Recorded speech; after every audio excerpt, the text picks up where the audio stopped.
also need to start my recording, so there's my clamp. God damn it, Craig. That's fine.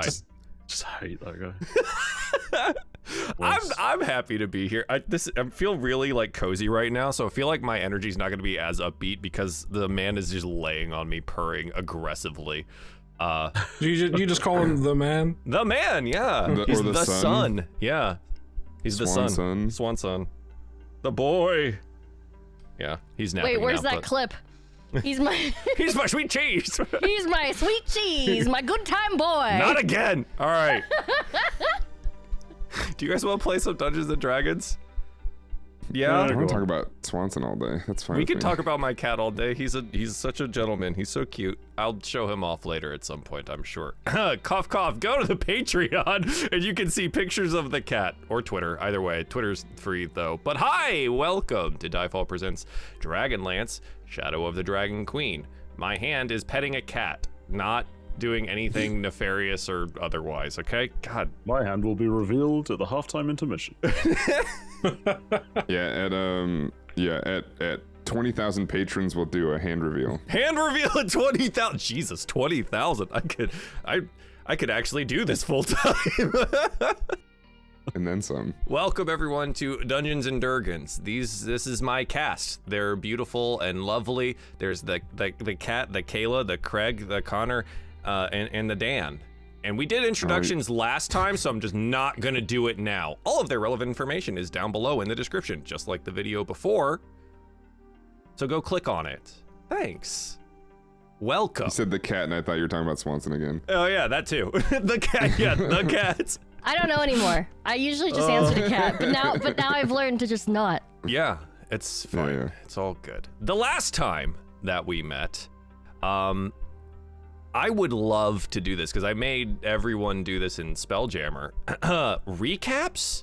Ooh. No, Ooh, a little. That's just led to such a controversy in the past. The last time that they were great in Spelljammers, though. The last time that we do have were 5 people together. paying attention this time, I guess. That. Whoa! Oh, claws are out. Sorry. All right, that settles it. Roll me a d20. The lowest roll gets to recap in character. We're doing it at least one time. Okay. Oh, jeez. At This least one's gonna one. be hard because we all had separate stories. Yes. Yeah, I deserve that after my joke. Ooh. Big 2? A 4? Oh, I got a huge 2. Oh my God. thank you, Dan, for the bailout. It's a huge 2. Dan just saved you unbelievably. Wow. All right. It's a 2, but it's an impressive 2. It's a big 2. It's a big 2. Yeah, so I'll fill in the gaps because yes, half of the episode we did spend at time of part there. But Svartal, if you don't mind, I can't wait for a Svartal recap. I can't imagine it's going to be very detailed in any manner whatsoever. But you know what? Do your best. Wait. Okay, I rolled a nat 20, and since Svartal is my brother, can I like ask for a guest star to assist him? Okay. Yeah, that's fine. You guys did spend a lot of time together. We could tell it together. Oh no! I rolled a nat 20. Like I no. I'm writing that. I'm choosing the guest star. Oh, you're choosing the guest star. I would like to choose the guest star. Okay. Well, is that somebody, all right with everyone else? Choose a guest star. I was gonna say it could be an NPC that was. Oh, there. sure. Dope. Love that. Okay. I'm down. Is everyone else okay with that? Guest star chosen to help out Svartal? All right, do it. Kat, who is it? It's the tavern maid. Okay. Awesome. Love her. She's great. So. I can't wait. Svartal, you get to kick us off, though, because guess who wasn't there during the first half of the session? So please, take us in on a little recap of what happened last time. Well, we were, I was walking. I came out of the forest. I met my sister. And, well, I mean, you know, I can't remember all the walking. I know there was a lot. I know it was heavy. I know we ran across this man, or child, I don't know, he was small and puny, and we had to, I remember, we had to fight good things, big things. And then they turned into dust after we fought them, and for some reason, the dust was dangerous and made me feel weird and very solid for a little bit until it stopped. And then we walked on and we found this lovely tavern that was full of ugly, weird people. And we were there to do, this guy, he's a jerk. Nobody likes him, but then apparently everybody likes him. I'm confused about the whole situation. I'm confused that why things were even happy in the first place. We're in a city. Cities are gross. There's all kinds of rats that don't dig in dirt in burrows. Swaddle, I think you might be getting a little bit away from the things that are important here.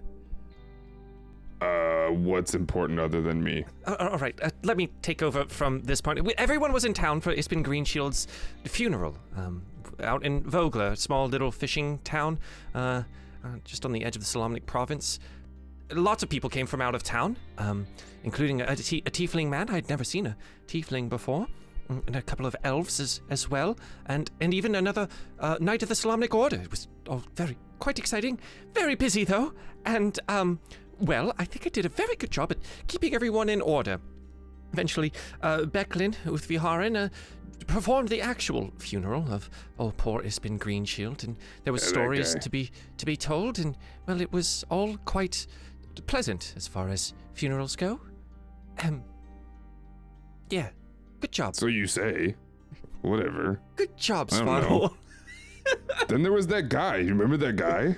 There was the guy, the weird, the snot-nosed brat kid that tried to talk about how my sister was lying about how our mother was, in this thing, and it was... His name's Bakaris, the younger. He has a daddy that's a little, bit of a big deal around here, but...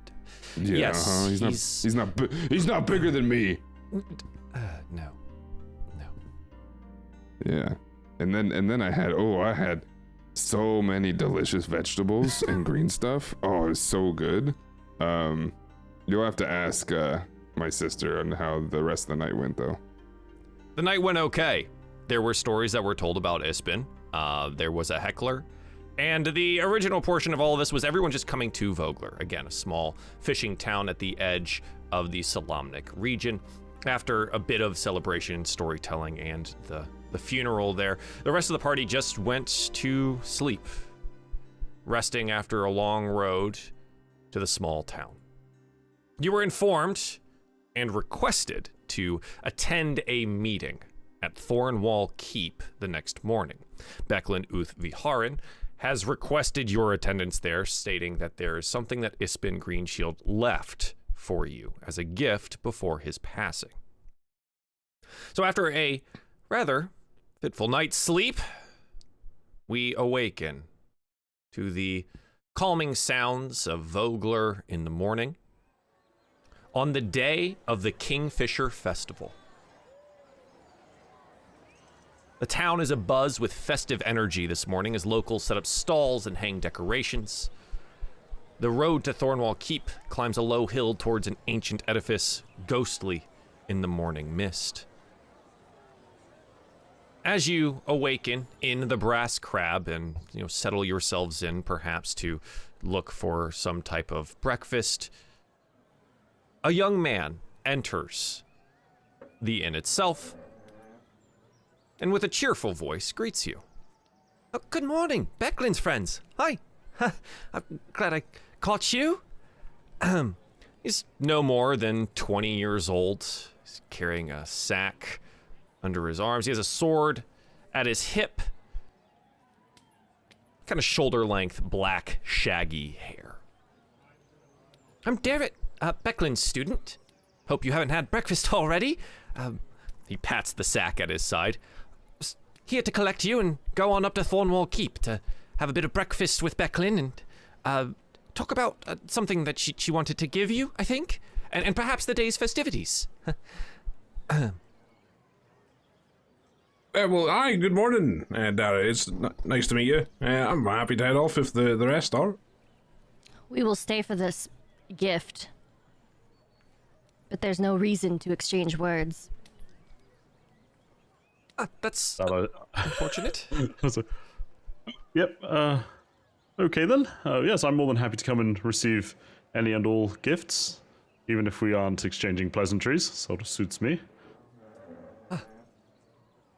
Well, I suppose that's good. Whew. Wow, you two are even bigger than Becklin said you would be, and rather impressive. She said that you're from a tribe of warriors? Do you think we could maybe get a little, training in? I'm training to become a Solamnic knight. One day. Please give me your hand. Oh, yes. I reach out. And he gives you his hand. I'm going to grab it like I'm shaking it. Uh-huh. But I'm not going to, squeeze it super tight. I'm just going to lift him up.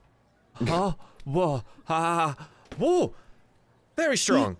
You seem very small. I'm not that small. Brother, I may have some growing more to do. What? I suppose your puniness could be an advantage. And I set him down gently. I am known to be quick, huh? Yes. You could be very quick and fast. Deft? Yes, exactly. In and out, before they even know what's hit them. That's... You want to go for the weakness, which would be their legs. The legs, yes. You look like you have tree trunks for legs, so I'm not exactly sure that that's a weakness on your end, but perhaps for someone else. That's where you need to know where to cut. Where would you cut? You would cut here, and I grab Svartle's foot, and I try and gesture try to hoist underneath it up, and I go that's right here is where you want to slice, and I aim for his shin and also his ankles, here and here. Right. Oh, yes, well, okay. Yeah, I'll keep that in mind. Next training session with Becklin, she won't know what hit her, huh? Before the pies get cold, on the road, head up to Thornwall, yeah? Yes. Oh, great, cool. Awesome. I'm so excited for the festival. Hopefully you're attending, right? Becklin said you might. We were told that we are here to pay our respects to this man. Is this a part of paying the respects? It was his favorite holiday here in Vogler. And there's a mock battle at the end too, and you could maybe show me some more moves. Mock battle? Yeah, yes. Oh, it's so exciting. Come on. I'll tell you on the way. So the annual festival here, we celebrate the victory of a knight of Solamnia, Lord Decatur Vogler, for what the town's named, over the forces of the Empire of Istar. The battle occurred hundreds of years ago, long before the cataclysm and things, and it sparked the village's founding. The festival includes music and food and games, all involved with, the founding of the town and competitions and the like. So you celebrate this great warrior. Yes, the Knight of Solamnia, Lord Decatur Vogler. We Bless named you. a town. We named a town after him, and we celebrate it. I would also like to celebrate a great warrior. Good. Well, then you're definitely in the right place for today. And yes, the battle that I was talking about, there's a reenactment of the Battle of High Hill. We do it every afternoon. It was Ispin's favorite thing. He would lead the forces of, the Vogler. Every militia. afternoon. How do you have so many people? Do they? No, not every afternoon. It's once a year. But so okay, how many people die every year? Oh, it's a reenactment. Yes. There's no death. It's it's pretend. It's No training. Is death. it It's sparring? training. Yes. What? Sparring. Oh, Sparring. brother, it is sparring. Sparring. Like how you and I would do, except I would always win. Yes. Well, come, keep up. And he's gonna kind of gesture up the way, towards Thornwall Keep, but he's gonna fall back here, to where Reyna is. I see you've got the armor of the Order on. That's exciting. Are you a knight? Yes. And you said your name was Garrett or Darrett? Darrett. Darrett. high water. You know, like how the Vanguard River gets some high water sometimes. It is a pleasure to bring us in wrath. Pleasure is absolutely all mine to meet another knight of the Solomonic Order. Becklin says I shouldn't go about saying that I want to join the Order. They're not very popular here, but I can't imagine anything that I would like greater than that. How is it? Is it fun? Is it difficult? Is it dangerous? It can be. Time. Shouldn't worry too about size, being liked, and popularity. As long as you fulfill your dream, happy. That's all that matters. Well, that's my plan, is to fulfill my dream. Just learn as much as I can from Becklin, and then, you know, hopefully, eventually, she'll sign my recommendation for the Order. That's my hope, at least. I'm really hoping to kind of show off during today's battle, you know, and show everything I've learned, and maybe it'll be the time, you know? Don't get it too ahead of yourself, and if you do need any tips or tricks, I don't want to offer up their help, but I'd like to think that these fine people distant. Yes, perhaps. The two larger ones are rather intimidating. But also, he kind of leans over here, getting himself closer to Razik, and I've never met a tiefling before. And Becklin says you're from the Wastes? That's 800 miles from here. Did you travel all that way? I'm afraid I did. Yeah, on foot as well for most of it, so... On foot? It's been quite a journey.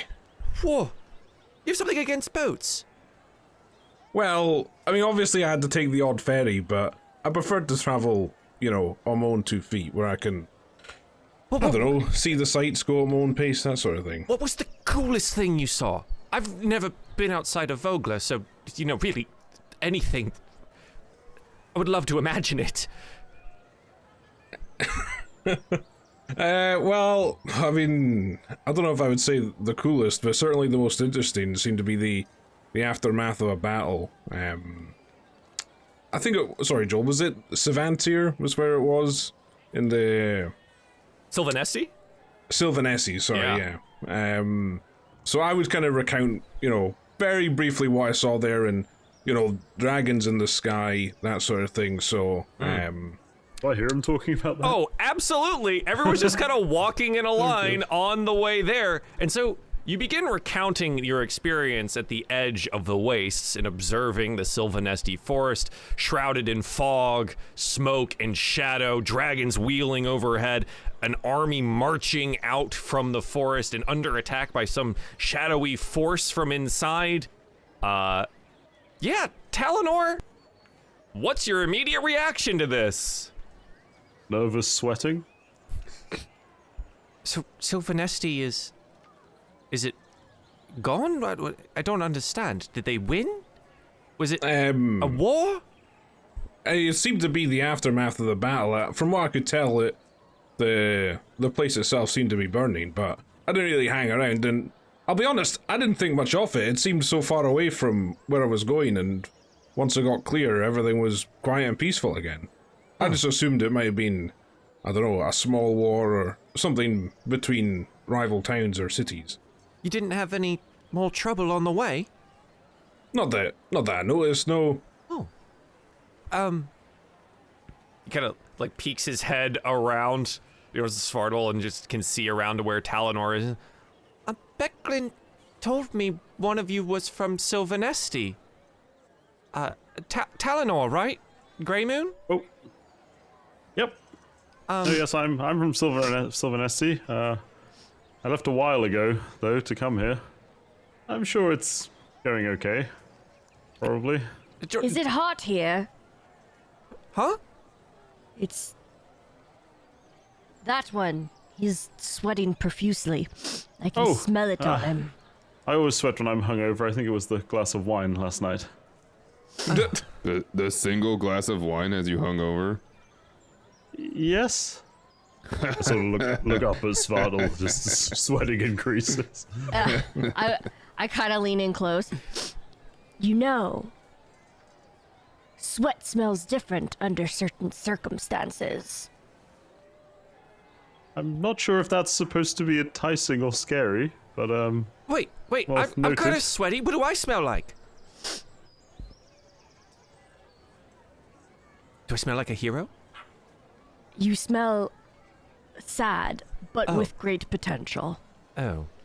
Kind of like a newborn baby. That's nice. Well, I do bathe. No, I said with great potential. Oh, well, thank you. I appreciate it. Oh, sorry. I kind of got us all off track here, but You've made your way up the hill towards Thornwall here. The fog is starting to fall away as the morning sun reaches the rest of Vogler here. Veins of bronze-colored ivy cling to Thornwall Keep's ancient 3-story stone tower, the tallest structure in Vogler. From its crenellated roof rises an elaborate device resembling a catapult. Crumbling ruins of walls and other fallen structures surround the keep, and amid them lie several shallow square pits and covered excavation sites. It doesn't seem to be a working fortress, but it is a sturdy enough looking structure and an emblem of Vogler's past long ago. Becklin greets you at the door, wearing nothing but just like a simple shirt and some breeches, not her traditional armor, and she waves. Oh, good you all decided to come. Come on in, come on in. Darrett will push and lead the way in, and he starts distributing the little hand pies that he bought for breakfast, and looking out over the table here as you're all sitting for a breakfast. Well, I probably should have got some more. I thought she told me that you were large, but I didn't realize how actually large you are. If you're still hungry afterwards, I can go run and get some more. Sorry. Oh, but this one here, and he pulls out another. It's vegetarian. I heard, Svarshal, that you liked veggies. Yeah. Was a very good snack. Thank you. Yes, of course. And he'll sit and he'll start eating on his own pie here, and Becklin sits and... So, everyone sleep all right? The inn, good accommodations? Oh, it's very nice, thanks. Was good. Plenty of room. Flat floor. Great. The floor. Really. Well, Not a really, blessing of your kind, I guess. But I hope it was at least comfortable. Well, please, enjoy your food, and, today's, the Kingfisher Festival, if you have any interest on attending any of the festivities. Darrett will, crumbs in his mouth. Oh, I told them all about the festival. They're gonna be in the battle later. Very excitedly, crumbs spewing everywhere. I'm gonna lean over and just... Knights, don't. Please. When it comes to battle, manners are nothing. He places the pie down and wipes off his mouth. Sorry. Just got excited. He is excited, and I slap him on the back really hard. He's got a warrior spirit in him yet. Yes, well, he's got quite a lot of training left to do, I think, but it's good. I think your taking part in the festivities today will do the town some good, and, well, the reenactment's rather exciting, I think. It was Ispin's favorite event. I know some of you may not hold him in very high regard, but it's a fun event, and, well, it's not very fighty, is it? I'm not really... Oh, no. I know everyone here is very impressive. I'm not saying they're not, but I'm not really much of a combatant, I No, suppose. if you don't want to fight, it's mostly done with wooden weapons and things like that. The militia, fighting as the side of Vogler in an ancient battle. But there's, well, Cudgel, did you meet her yesterday? Her mercenary company's in town. Yes. Yes, I met her briefly. We got along great. The Ironclad Regiment. It's Cudgel's band. They're training our little militia, and well, we thought this would be a really good time to kind of test how the militia's doing. So it'll be the Vogler militia up against the Ironclad Regiment, again, all in training and wooden weapons and padded good. things. But if I'm you're sure not she'll feeling... love to see me with a wooden weapon in her hand. Probably. I think it would be good, at least a little bit of fun. But if you're not feeling up to it, we do have need for like referees, right? Someone to ensure that, tussles don't get too dangerous. or Nobody will things hit like an that. official. That sounds smart. Right? Yes. So we can Perhaps I give shall you, referee this bout. Yes. we'll give you a little badge, and you can wear that. Lovely. For yes. the bat or that. Yeah. That sounds most course. preferable. Yes. Well, we'll And give I you look forward to Official seeing what? you all brutalize each other, though. It should be very entertaining. I would Wait, like to what? participate in this sparring match. Oh, good. Yes, I think it would be very good for our people to see even more powerful and skilled. I need a warriors. warm up Uh-oh. every Speaking morning. of which, I was thinking that Ravenna, Yes. thinking that maybe we could take this one, and I kind of like nudge Derek really hard, not like aggressively, but Yeah. not politely either, and just think we could take this one out and warm up. Ah, yes. Oh, no, not a punching bag. You are merely but a little cub. But Yes. we lionesses will show you a thing or two. I would love that. And he like immediately looks over at Becklin, who smiles back at him and nods. He's, let me go get my things. Oh, goodness gracious, yes. Oh, Ooh. no. Oh, Yep, he just dashes off upstairs to his room to gather whatever he thinks is necessary for this. Becklin will push back from the table here. Good. I'm glad that you're going to be participating. The gift, however, well, I'd hope that one of you would carry it into the battle today. One moment. She leaves and re-enters carrying a shallow wooden box. It's about 3 feet to his side. She sets it down gently on the table. Isbin left this for, well, he said for all of you, but I'm not really sure how to divvy up a shield. It comes with a condition, since he won't be attending the Kingfisher Festival. He wanted you to participate in all the festivities. And it's good that you'll be doing the reenactment. Just one of you needs to carry the shield for the battle here. Your shield. Yes. And she will open it up here. Every year he looked forward to participating and dying in an even more ludicrous way than the year before. I have been taught in the way of the shield, but I do not prefer it. You don't necessarily need to be good at it, just carry it. It's like a standard. I a never banner. said I wasn't good at with a shield or anything. I don't mind, but I do not prefer it. Any one of you can wield it. She opens the box and reveals a round green shield, carved with a scarred broadleaf tree and painted a mossy green. It's a sturdy one. It's been through decades of adventuring and battle. For those of you that had met Isbin before, you would all recognize the shield. Even if it was only in passing, it was something that never left his side. I don't know. Raina just has this look of contemplation on her face, staring at her shield, that shield, having this look like, Ooh, that's is a it good an shield." upgrade? Like when you're in a game and you're trying to decide whether or not is it really worth it, She continues. Well, Isbin says that he was given the shield by a unicorn in the far-off forest of Darken Wood, but, well, who knows if it's true or not. Isbin loves his tall tales, huh? Right. Well, this is the gift, and of course there's a bit more. Enough to cover whatever your travels would have been, and a little bit more. You had some reward in his will.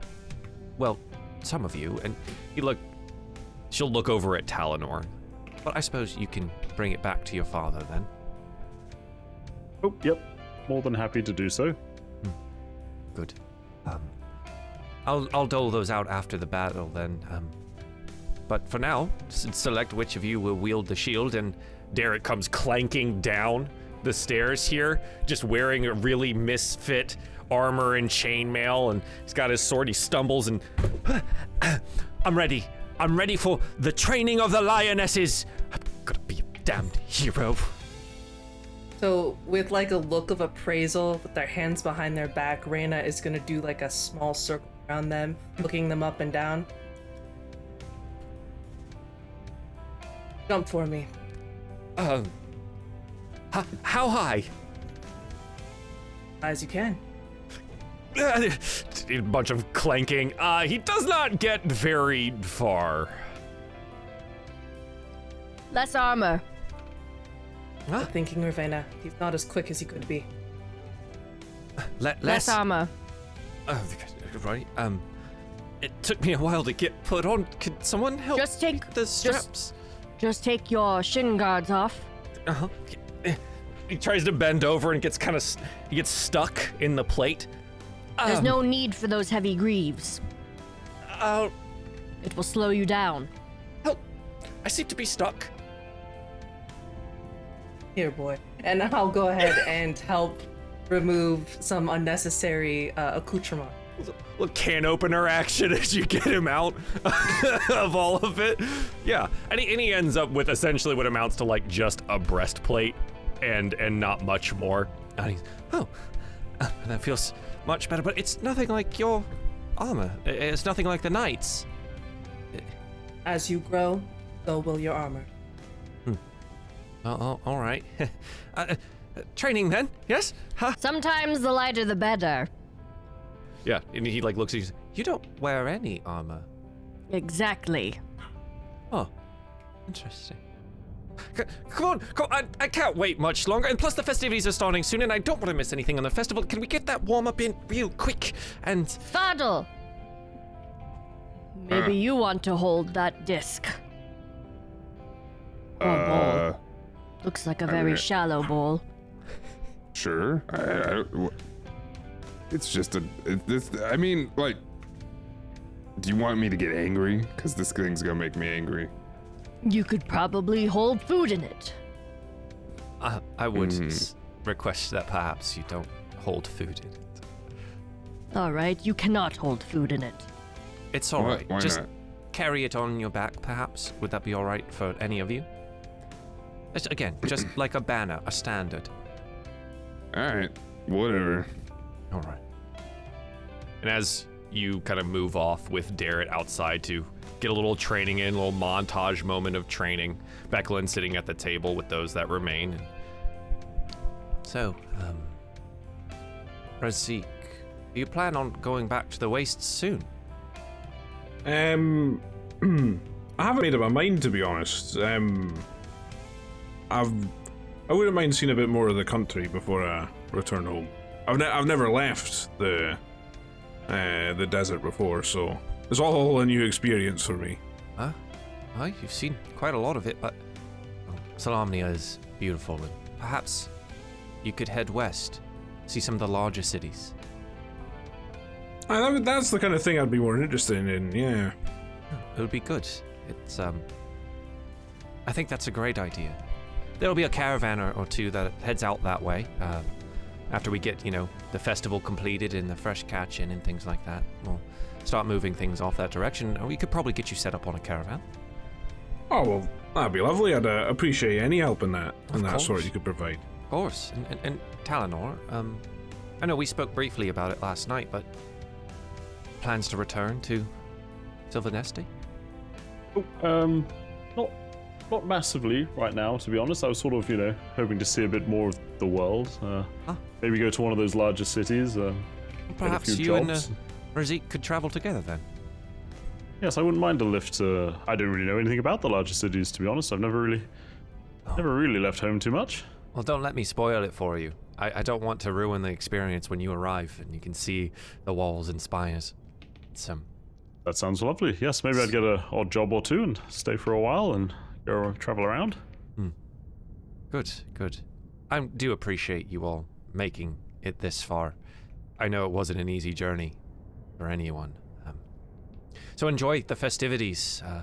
There's a fun little fishing competition too, if you'd like to take part in it. And then in the afternoon we'll have the battle, and that'll be the festival. After that sparring match, I have never met somebody as skilled as you. I wanted to thank you because I've never felt pushed before, even in training. So thank you. Thank me. No, I thank you. You do me a great honor sparring with me. It was lovely meeting you. I don't know when our paths will cross, and I know we don't see Ispin in the same light, but it was a pleasure meeting you and of course, your brother. Spartle's probably like off in the background, just like looking at his shield. Darren is laying on the back, like on his back on the ground, just. Spartle is likely, sorry, just as he's in the side, likely looking like stoic, sort of looking like he's really deep in thought, but inside it's just elevator music. My brother is special and dear to me, even if he is not as skilled as a warrior as I am. I think that you are both quite skilled, and that's not to demean your own or uplift his in a fashion. I admire you both. Looks like you've been through hell and back, and with that, you'll see Reyna just kind of does that clasp on the forearm, handshake. Staring directly. I follow suit and I like give like a yes, like a nod. But I like squeeze pretty like warrior, like let's go. So it's a little tight, a little uncomfortable. Glistening in the sun. Flexing, you see like a vein pop out or something, you know? Oh, it's good. Yes. You son of a bitch. All right. Come, little cub. It is time for those things you spoke of. Festival! Right! Festival! Oh, it's You time! must walk it off. Come on, let's get everyone. There's a little. We gotta go down to the village circle. Come on. And it seems with a second burst of energy, Darren is just ready to go.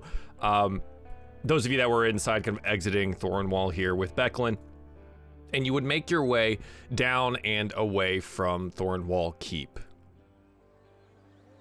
The festival is only just getting started here. Colorful banners and paper decorations shaped like kingfishers decorate the village. Temporary stalls sell food and colorful crafts, and in the center of the circle, an ancient tree provides shade for the happy picnickers. Oh, what happy picnickers? What happy picnickers? From those two having a little kiss. Yeah, they are. They're real happy. From a temporary stage, a band of local musicians brings a spirited song to a close as the mayor, Raven Uth Vogler, takes the stage. Welcome, friends, raising her arms high. Welcome to the Kingfisher Festival. Cheers and applause fill the circle. The mayor smiles widely. Today is a day of not only revelry, but also reflection. We are all here thanks to the courage of heroes who came before us. Let us honor our founders, our family, and all those who can't be here to celebrate today. Enjoy your festival, Vogler, with good spirits, good times, good friends, and look to the Kingfishers for good luck. An energetic round of cheers follows the mayor's words, and with that, the Kingfisher Festival is officially underway. The village circle is the heart of the festival events. Townsfolk share food and drink, while a rotating series of enthusiastic local musicians take to the stage and encourage the crowd to dance. From various stalls in the circle, there's a variety of fish-filled pastries, sweet drinks, and kingfisher-shaped crafts available for a couple copper each. Traditional Kingfisher Festival events to commemorate Vogler's founding and history, one of which being the most popular and annual competition is the fish catch, where fishers try to catch the biggest fish during a set period of the morning. As you make your way around the circle here, I'm just curious as to how everyone would be reacting or interacting in the central portion. I would love to start with Talonor. So as the kind of presentation comes to a close, is there anything that Talonor would want to do or would do afterwards? He'd largely just be taking in the sights, I think, sort of sticking in the group and walking a little behind them, and he'd be a little curious about the fishing tournament. He's fished a couple times before, but he's not really extroverted enough right now to approach anyone, at least. Okay. Do you go buy any crafts or anything, or just observe? I'd maybe get a nice, I assume there'd be all sorts of food and drink. Oh, yeah, I'd yeah. be more interested in that. Get a nice refreshing beverage. Yeah. Because it's a bit of a different climate here. Mm-hmm. It's not the most comfortable. Sweet drinks available here, the fish-filled pastries and things, and in case breakfast wasn't enough at Thornwall Keep, there is plenty here to take part in as you observe and walk around. Razik, what are you doing?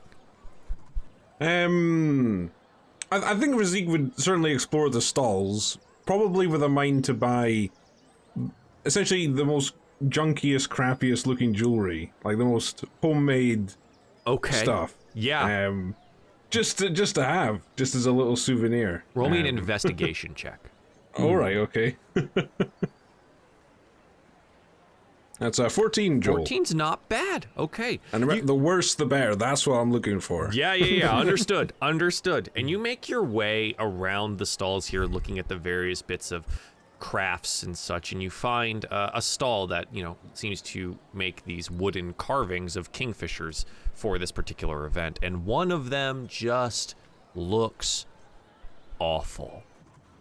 And you note, sitting next to it, there's a little sign that says 2 copper pieces, is a small child, their feet dangling off of a stool, beaming up at you, his shaggy brown hair kind of unkempt around his neck and face. Oh, I see you looking at my carving. You want it? It's 2 copper pieces. I did real good. Mom said I did real good. Oh, I was admiring it from across the courtyard, and I had to come and see it closer. It is truly wonderful, but I wouldn't pay 2 copper for it. No. I'd go as far to say 2 silver for a fine piece such as this. Huh? What? Two? Well, yeah, of course, with the craftsmanship that I have put into it, 2 silver makes sense. Totally makes absolutely. sense. How long did it take you to make? It took me all week. Do you see here how I got one of the eyes. I couldn't get the other eye just right. It's a little off kilter, but I mean, I would say that just gives it some personality, it just looks a little different and adds to the unique value of it. I even gave it a little name, and I carved it on the bottom, and he shows you the bottom of the little kingfisher, and it's just in rough letters in common, spells out Tug. I named it Tug.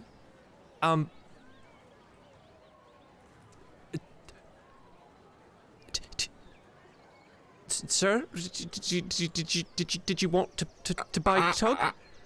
Absolutely. If you can bear to part with it, I'd happily take it. I think I can find it in myself to perhaps part with this masterpiece of carving that I've done this last week. Well, certainly then. I'll hand him 2 silver. Thank you, sir. Tug, you're going to a good home. And hands you the small carving, and you look up and you've seen that his mother has been watching this interaction the entire time. Biggest smile on her face. Tug, good luck to you out there on your adventures. I'm well traveled, so you'll be journeying a long way, certainly. Well, but I was actually tell him to write home sometime. Huh? Of course. I'll be sure to tell him. But actually, I was wondering about the fishing tournament, young man. I was thinking about entering it, but yes. I'm not much of a fisherman. In fact, I've never fished before in my life. Do you have any tips or advice for me? Yes, I could give you so many tips and things. So the competition is about catching biggest fish that you can, and the goal is there's a big fish, a really big fish. He's a carp. He's a curious. His mother would step in. Curious carp. Right, and his name's Bendebog, the line breaker.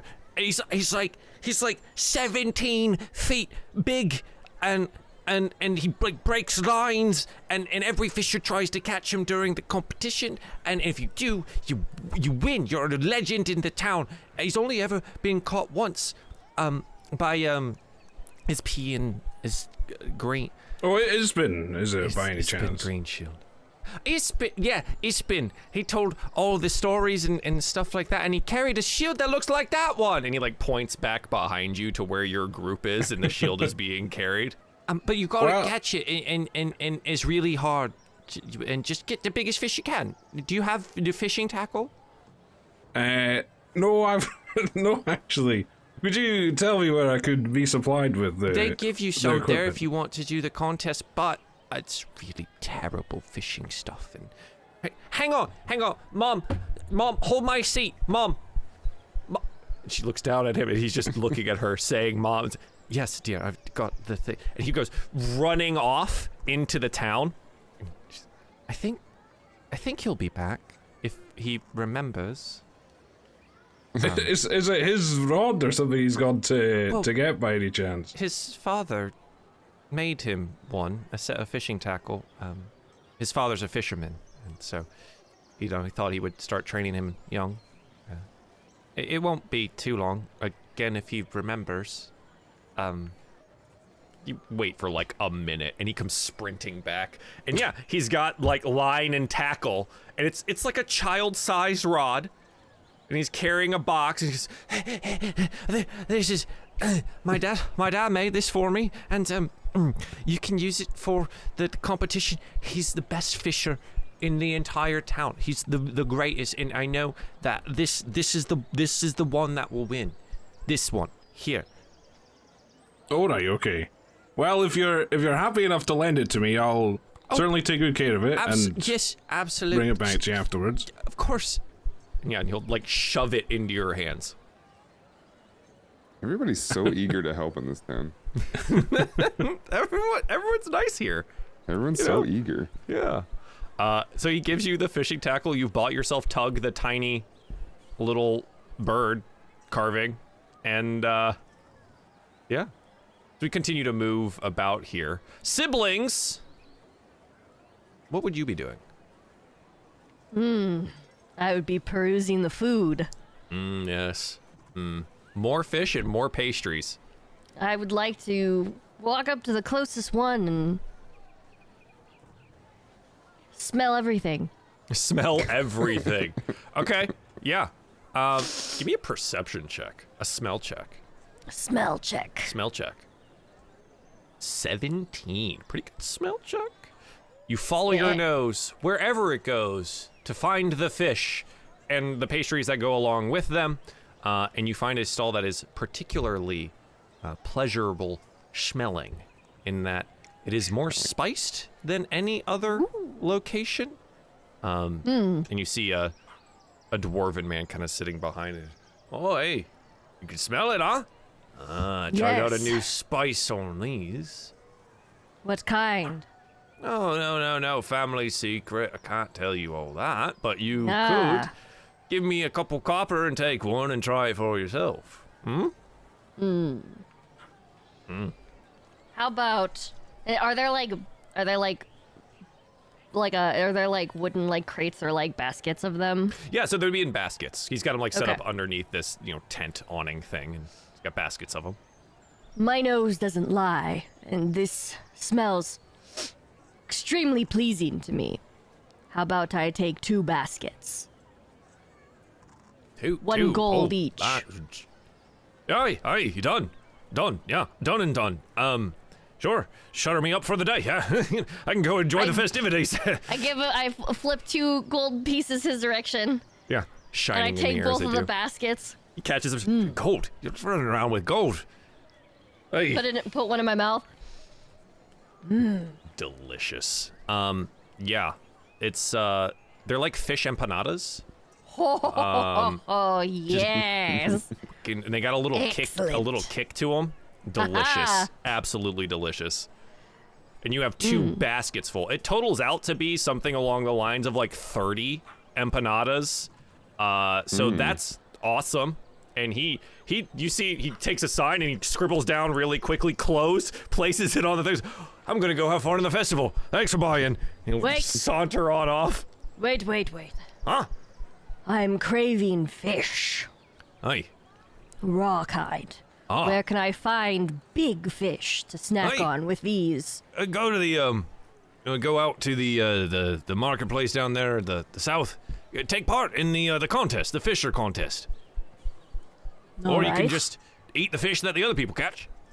They are big fish. Huge there. fish, biggest fish, large fish, up to 8 feet long, in fact. There's a big boy named Benabog the Line Breaker. And the whole goal is to try and catch him.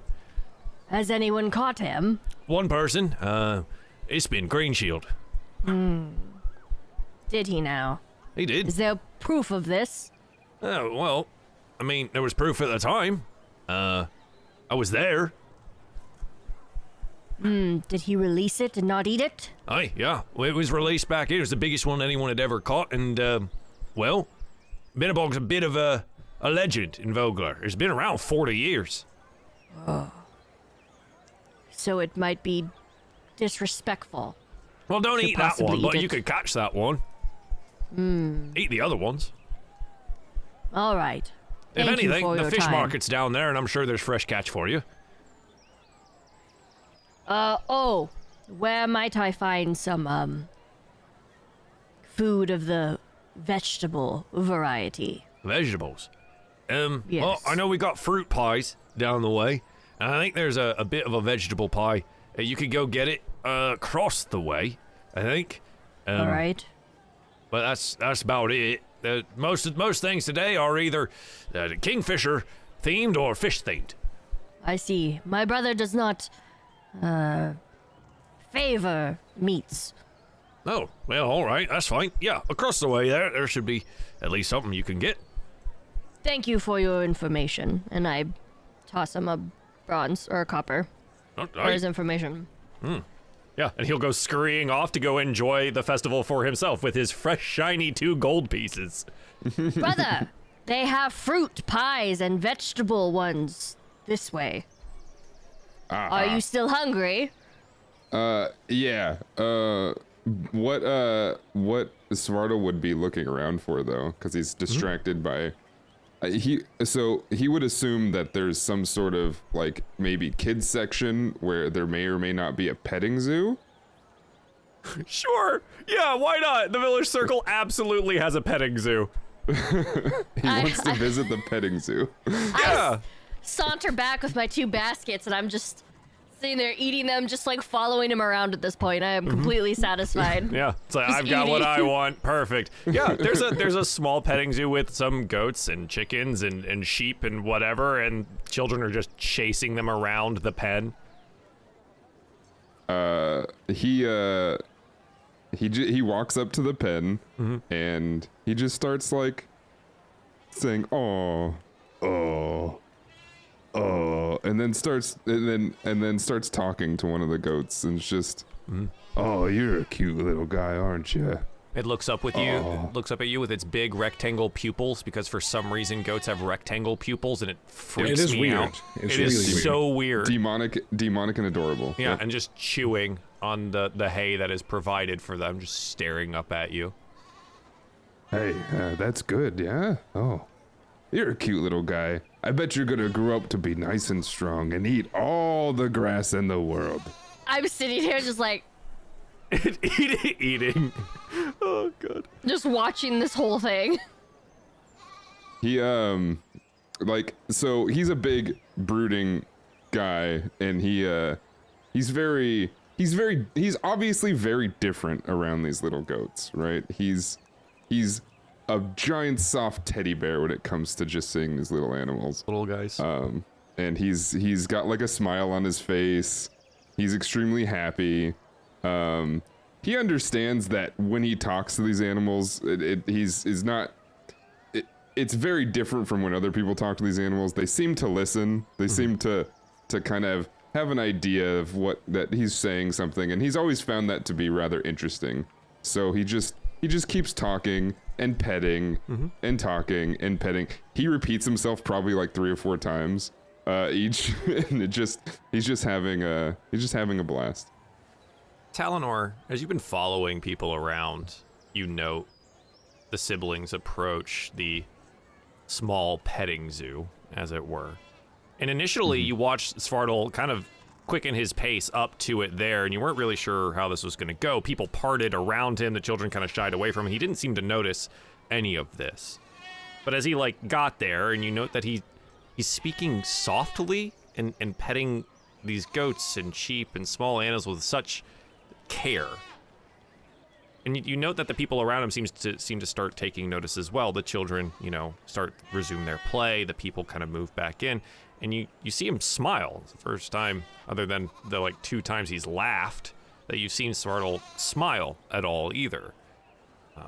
It was a curious interaction in comparison to, what you saw of him yesterday. Svartal, so you seem to quite like animals. Do you work with them typically, or? I mean, I live with them. They're kind of like. Oh. I have there's a pack of wolves that I really adore. There's a couple of big bears that, I mean, when I left my family, they kind of became my second family, Oh, my goodness, what a tale, I suppose. That's most impressive. I have a dog, but that's about it, really. Oh, what's their name?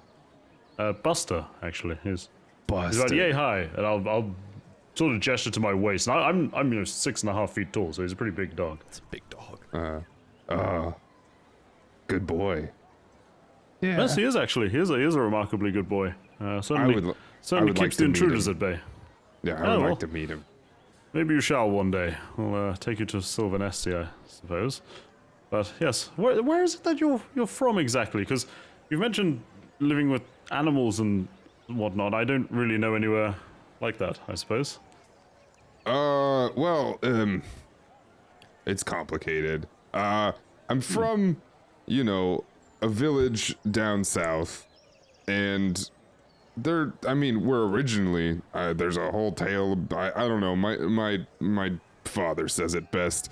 We used to come from a big crowd of noble people that were, servants to the crown, and I guess we're a lot of the reason that we're so big as a family is because we got taken care of, and we took care of them. I mean, we were protectors, I guess, from what I hear. We were protectors, and we came from this place, but then, during all this catacloppa, clippy-clappy, whatever it was, the whole island and everything split. And, we got separated. We became our own little tribe. See, like the most intense furrowed brow, trying to figure out what the hell he's talking Svartal about. recounting history is Like really politely nodding. Goes, oh, you mean a cataclysm? That's what you're talking about. That split you up. What did I say?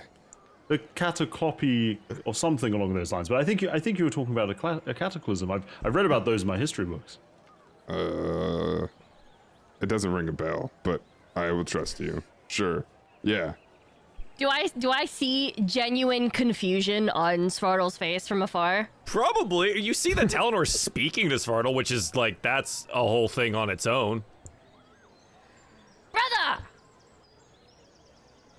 There's Talonor visibly flinch Yeah. when she calls out. And I'm sitting there with half my mouth full, I've got half of a biscuit sticking out. Is he bothering you?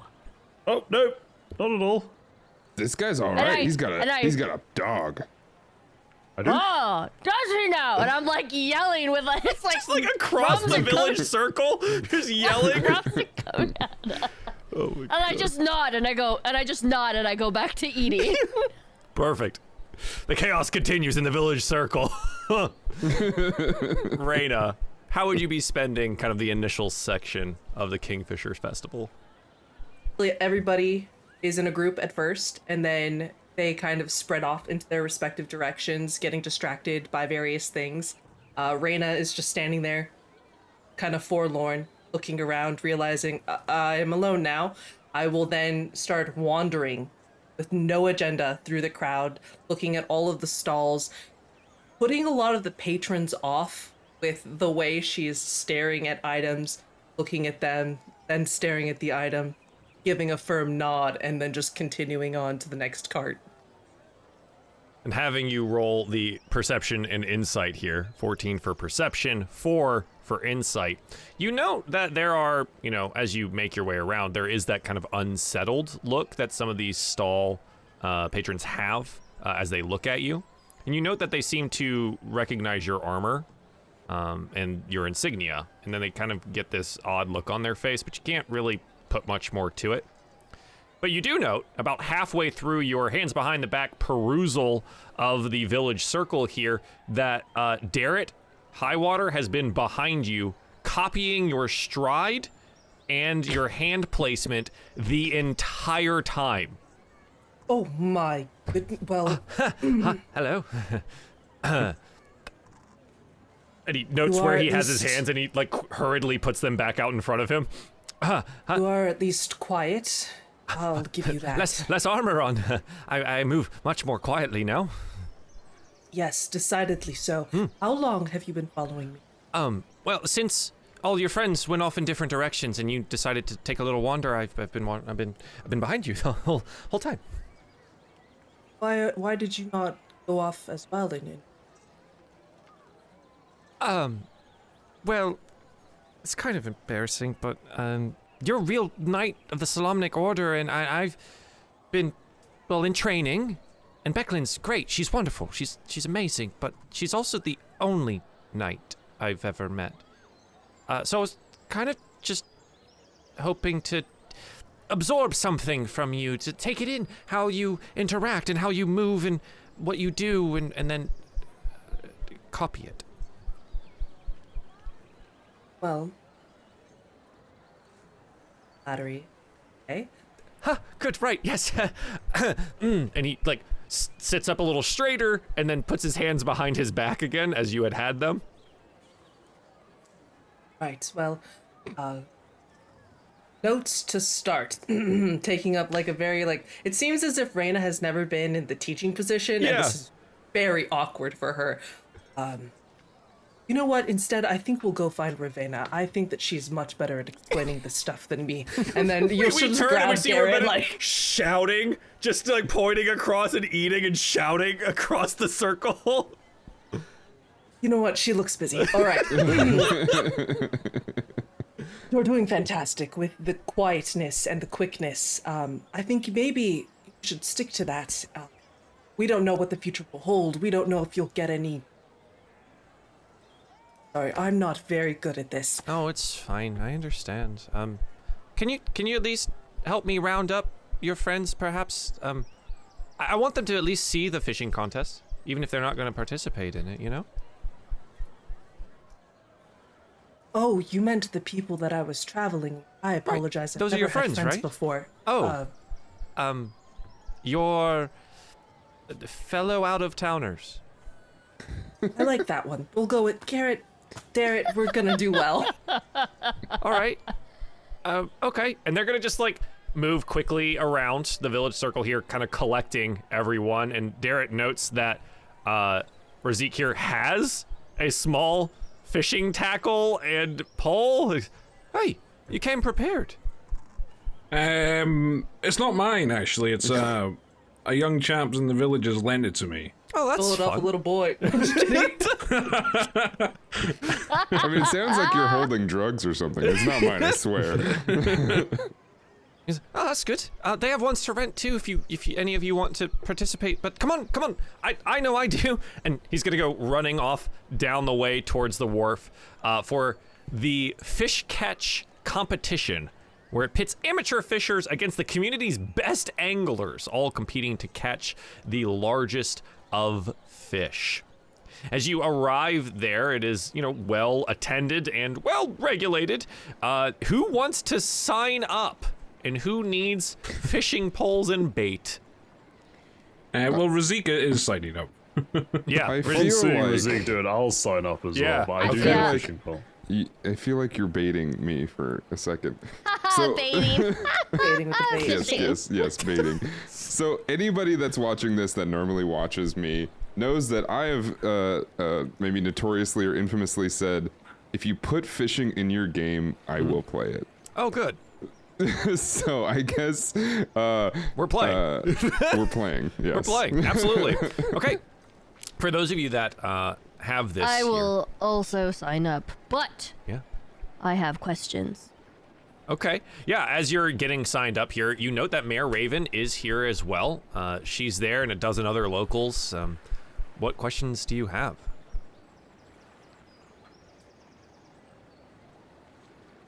Do I have to have a pole and bait? The mayor looks at you. No, I suppose you don't really have to have one. And the goal is to catch this big fish, correct? Oh, catch the biggest fish you possibly can. But, yes, if someone was going to catch the biggest one, I suppose it would be, Benebog? Excellent, I will partake then. But I need not a pole or tackle. All right. Well, you don't have to use one, but good luck to you. Yes. Great. Question. yes. Because Bless only lasts like a minute, would I be able to do so at an appropriate time for whoever is fishing? It is a touch spell, so you would just need to be within touch range for the... Oh, no, Bless is within 30 feet. Yeah, so you could just do it at a certain point in time. You say a small prayer, and you could do the thing. Sure. Thank you. Absolutely.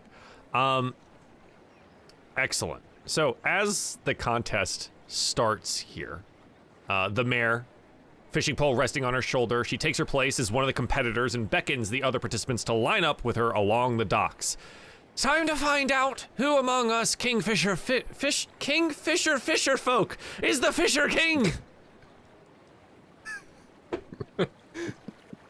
She casts her line into the Vanguard River, and the competitors receive her pun with good-spirited groans and laughter, then cast their lines as well.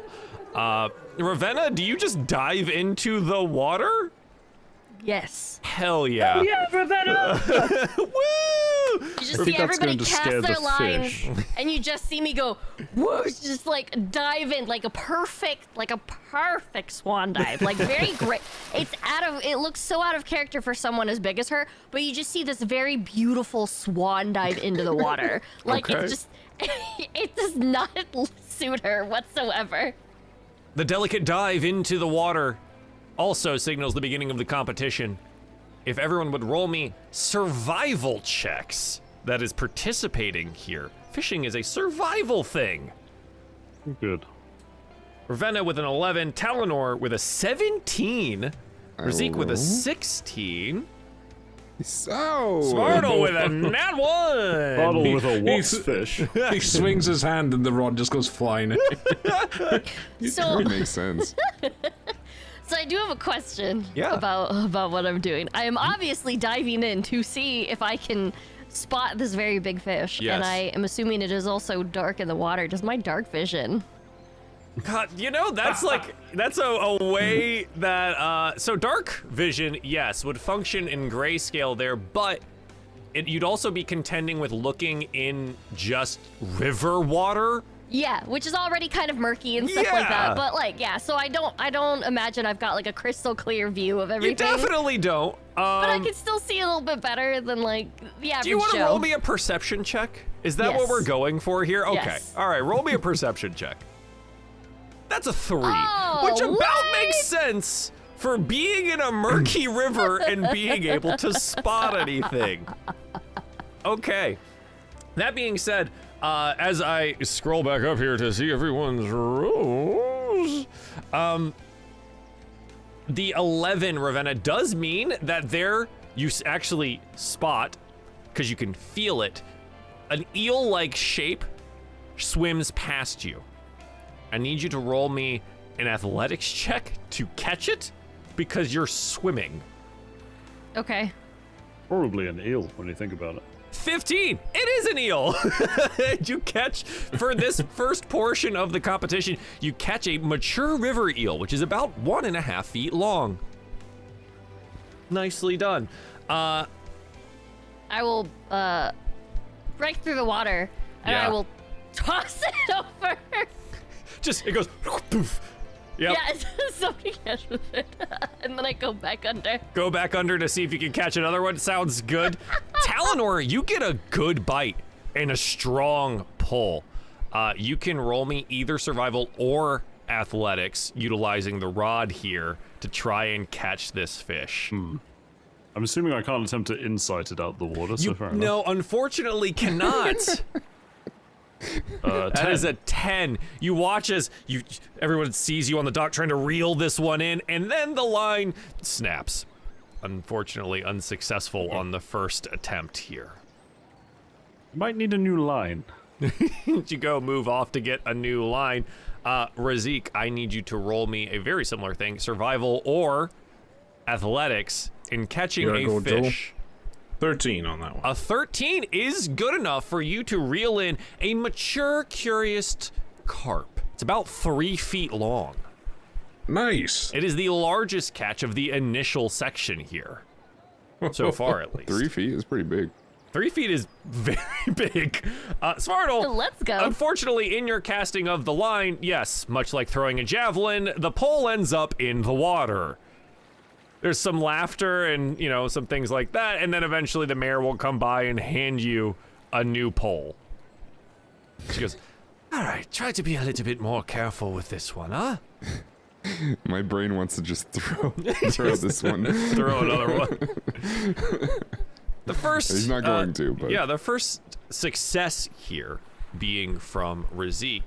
As you land this fish and pull it up, you notice someone looking at you. There's a man, balding, kind of a big, bushy mutton chops and blonde beard, wearing what looks to be rather foppish attire. Purples and ruffles and red brooches and things. Rather squat and rotund. He comes over to you. First time fishing, huh? As he gets closer to you, Razik, you can tell that he's been drinking heavily. It is. Beginner's luck, I think they call this. Fishing is so fucking boring. Well, I assume that's why you're not participating in it then. Are you having fun? I would say so, yeah. It's nice to join in with the locals and a bit of friendly competition. These fucking stupid locals. Well, why don't you just fuck off? Oh, how about you? You fuck off. You fuck off. The second portion begins here, and I need everyone to roll me survival checks once again for the fish or perception from Ravenna, who is underwater. Razik, you're at disadvantage. I rolled another one. Oh, fuck. That's 20! Oh my god! Out in the distance. The 1 in 400 fisher strikes again. Can I also just say real quick, because I imagine, because Svartle's not a meat eater, every time he does get a fish, he's like, okay, go back. Like, go show it, go back, go back, Absolutely, go back. he would. If he were to catch it, he'd immediately unhook it and throw it back. So you wanted me to roll either a perception or a survival, Or correct? survival. Okay. And a natural 20 from Talonor, by the way. I'll go down the list here. Yeah. Yeah, so, Svartle, a nat 1 once again. Ravenna with a 15, looking pretty good there. Talonor rolls a 21 on a natural 20. And Razik, being heckled by this drunk old man, has thrown off your fishing game. Unfortunately, with a 7. That I hate being it said, when Middle Earth Eggman, Dr. Eggman, does that to us. yeah, right. On a 15, I do need an athletics check from Ravenna here to see if you can't grab the fish next to you. Oh, yeah. You grab, this is another mature, curious carp, and you toss up a 3-foot fish onto the boards there. So well done on that front, diving back into the water here. Svartle, we lose another pole, either by accident or on purpose, but it goes splashing into the water, and the mayor comes and looks at you and goes, I think perhaps you might be done for the day. I guess. I didn't do it on purpose, I promise. The old man continues to heckle Razine. Look at you.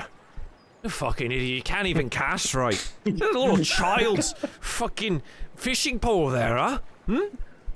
What are you, a child? Enjoying this stupid, boring-ass pastime, huh? Joel, I really don't like this guy. Dota 2 of fishing. This is... Oh, all right. Well, Yeah, what do you want to do about him? You don't like him. What do you want to do? No, I don't like him at all, Joel. What I would like to do is cast the cantrip light kind of in between us. And like this is I'm like pretending to turn and say something to him. This ball of light, kind of appears between us, and I'll be like, wait, what is that? Have you seen that? Oh, what is that? What did you do?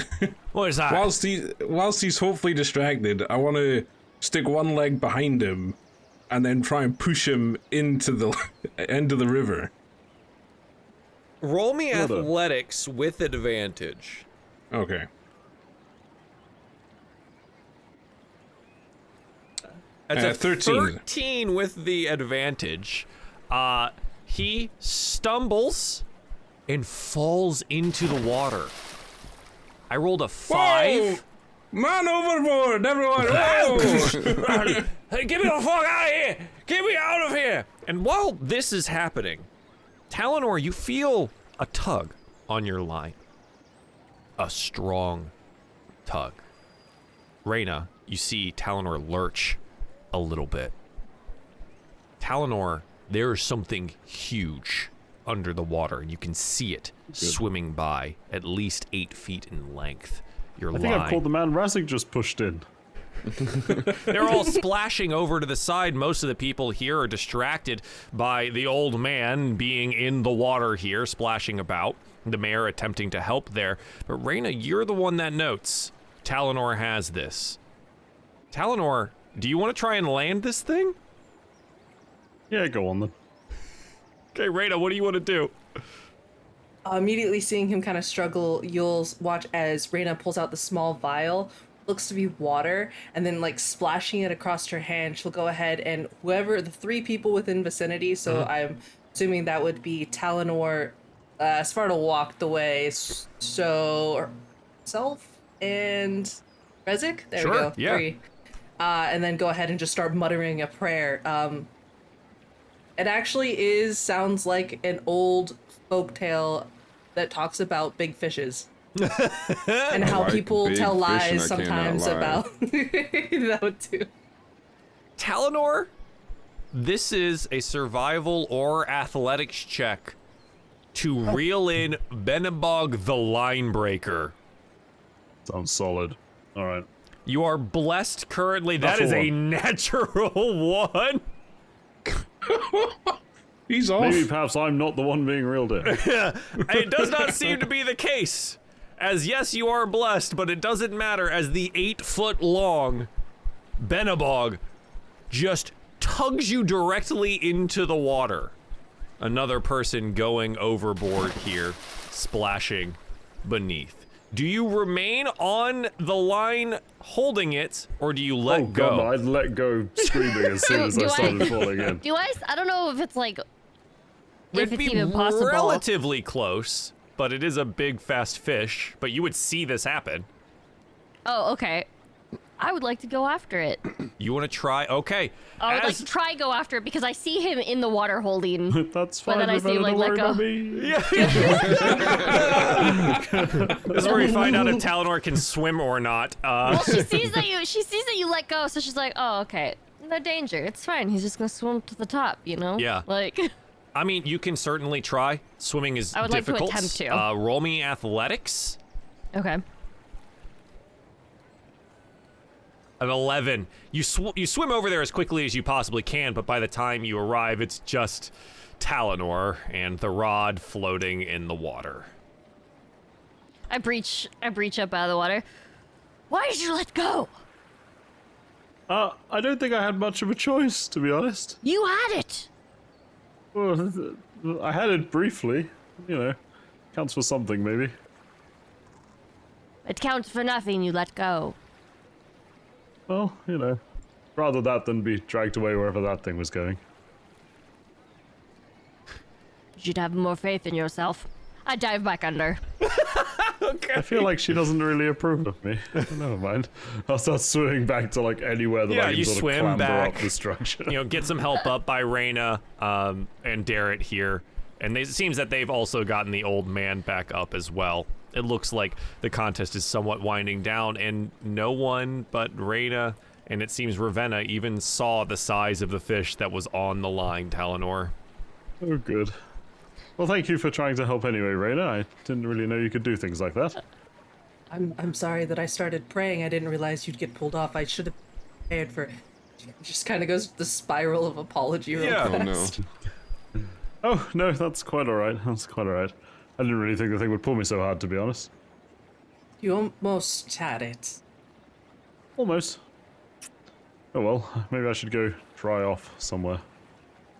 Yeah, and it seems that some people here, including, you know, the old man, are sent off to dry off. He's fucking off of me, and goes, you know, off into town to go, I guess, wherever he is going to go. I guess the Brass Crab would be the best place for him. The rest of the contestants are, you know, kind of winding down here as it is approaching the afternoon time and the time of the mock battle. It seems the winner here... Wait, hang on, Joel. Yeah. Who won? Yeah. Oh, sorry, were you about to say? Yeah, the winner here was actually the mayor. The mayor caught 2 fish, totaling 7 feet. Corruption. The next villager caught, his catch totaled 5 feet.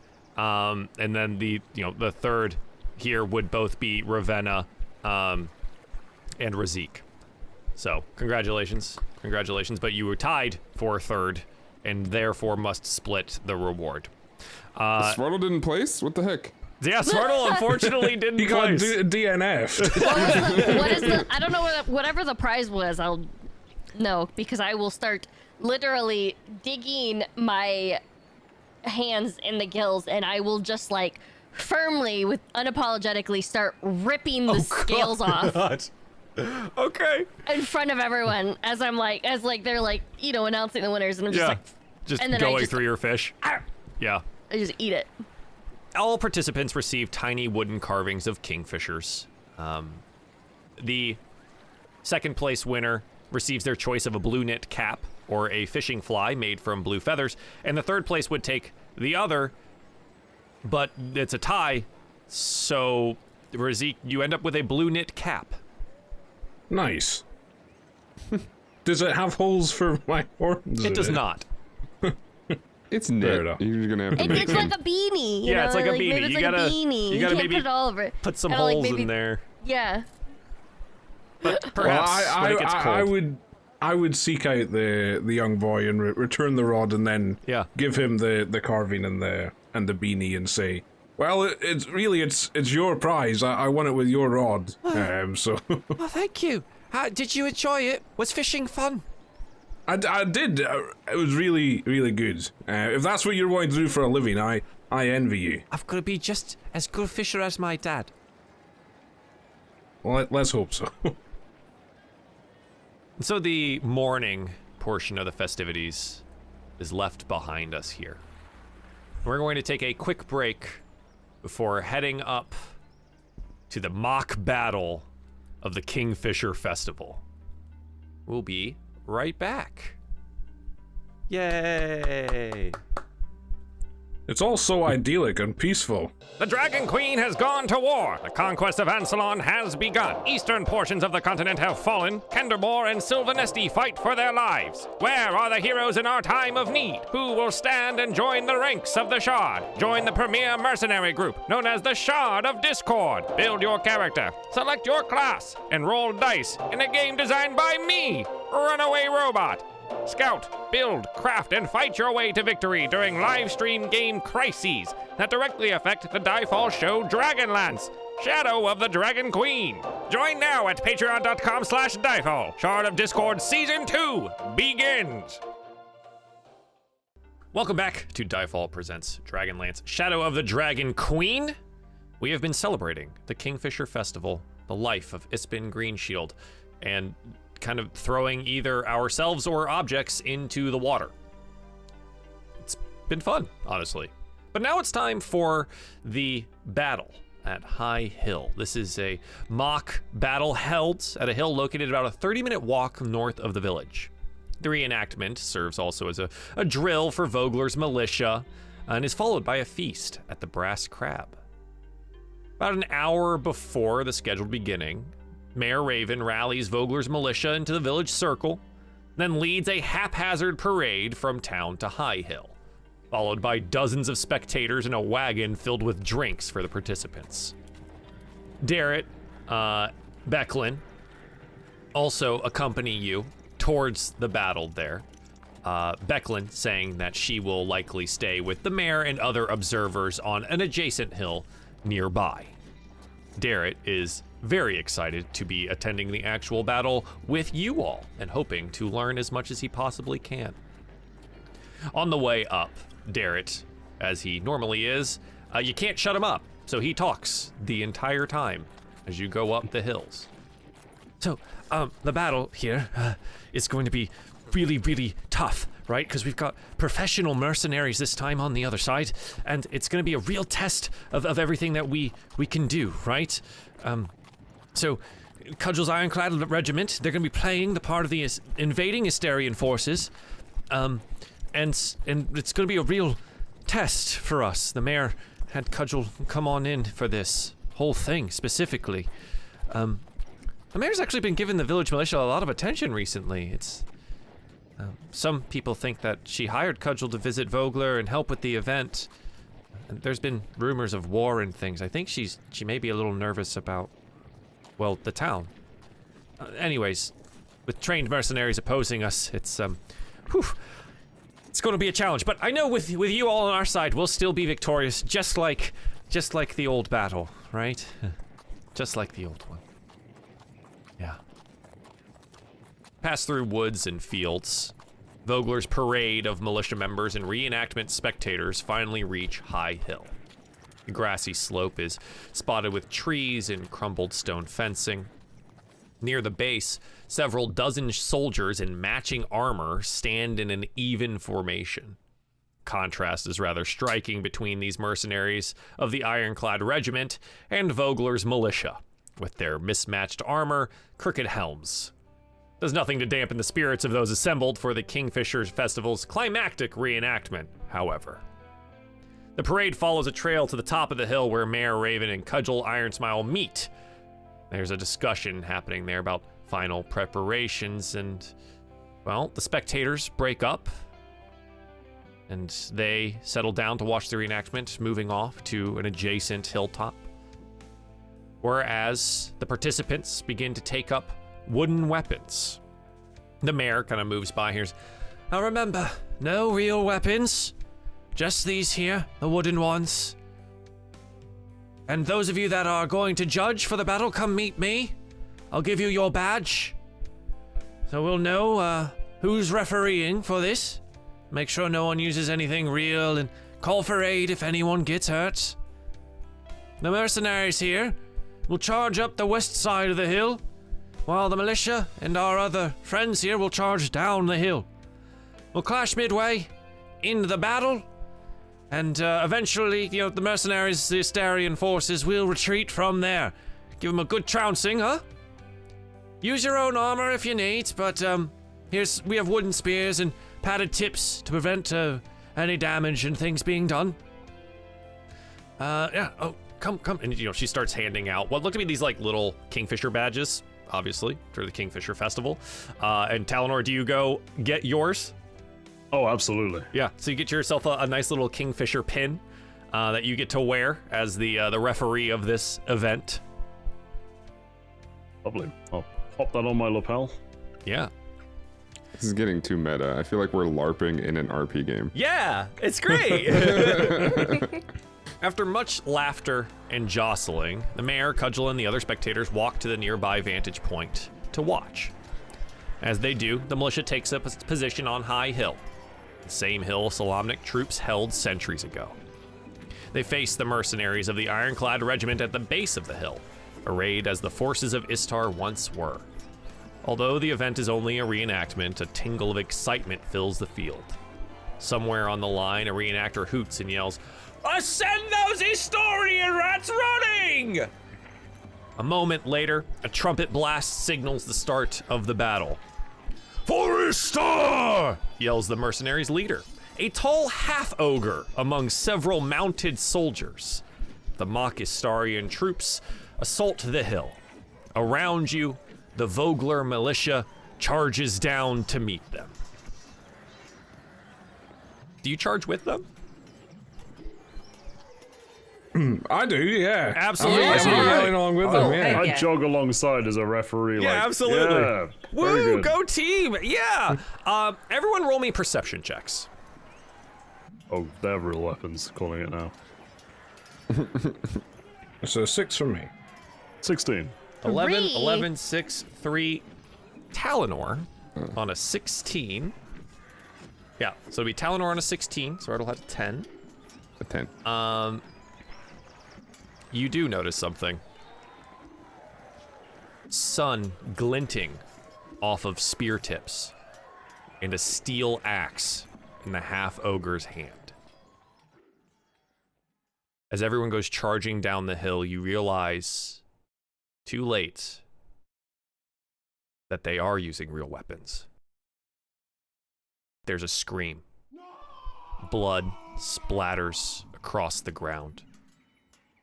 Metal clashing on armor rings across the field, silencing all of the laughter and melodramatic boasts.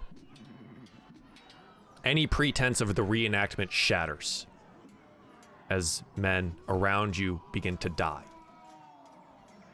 High Hill is the site of a true battle once more. Within moments, all around you, armed mercenaries attack the unprepared villagers, fighting for their lives. And I need you all Oh, fuck. to roll me some initiative. My God. I can't roll today. Roll the 4. And I'm gonna get Mine's this. actually probably a have 9. to- I fixed it. I just You'll did it probably again have to for add check. mine. Yep, hang on. Let me just get stuff set up. You're good. Oh no, not Hey, Darrett. Darrett's coming with us. Darrett's Heck yeah. with you. Yeah, Darrett's with you. No, that's bad. That's bad. Yeah, Darrett's with you. I got the little buddy. Okay, hopefully. Hopefully. I'm not gonna eat those words. Yeah, right. So, what you'll note here is the map here in front of you depicts the following. There is the wall that runs the length of the hill. There is a large tree up at the top of said hill, the cart full of drinks kind of off onto the road to the side, and the flames that are depicted around here, I've kind of got some of the tokens involved, is actually just the greater battle happening around you. So it is more of the militia and more of the Ironclad Regiment, and you find yourselves kind of like in the middle of where this has opened up to. As a note, the Vogler militia is going to have these particular little guard tokens for that, so just in case you needed to know. And the other one is obviously labeled as the Ironclad Regiment. As you turn and you see that the fray is really beginning here around the edges of you here, you turn to maybe help some of those villagers. Darrett screaming out in alarm. Wait, what's happening? What the gods is happening? What Stay close to me. You note, before you can even help anyone else, 3 mounted Ironclad Regiment mercenaries on war horses begin galloping up the hill in your direction. So I'm gonna go ahead and roll them onto the initiative, and Wait, is that from behind us? that is where we begin. So the initial charge kind of had you going downwards towards the edge here, but the fight has progressed to be on all sides. Whereas even some of the militia members behind you were attacked by a surrounding force. So, fortunately, I rolled pretty poorly when it comes to these mercenaries here. Reyna, you have the initiative here. What would you like to do? So there's nobody within close proximity to us. Of course, we are surrounded practically at all sides. Cavalry is going to probably reach us the quickest. How far are they, would you say, exactly? They're about 70, I think. I saw someone just measure that. The closest is 60. I think at this point, given the distance, you're gonna go ahead and see Reyna point their sword in the direction of the cavalry, and as a firebolt begins to form at the tip of their blade, and she's just going to shoot it off at the closest rider.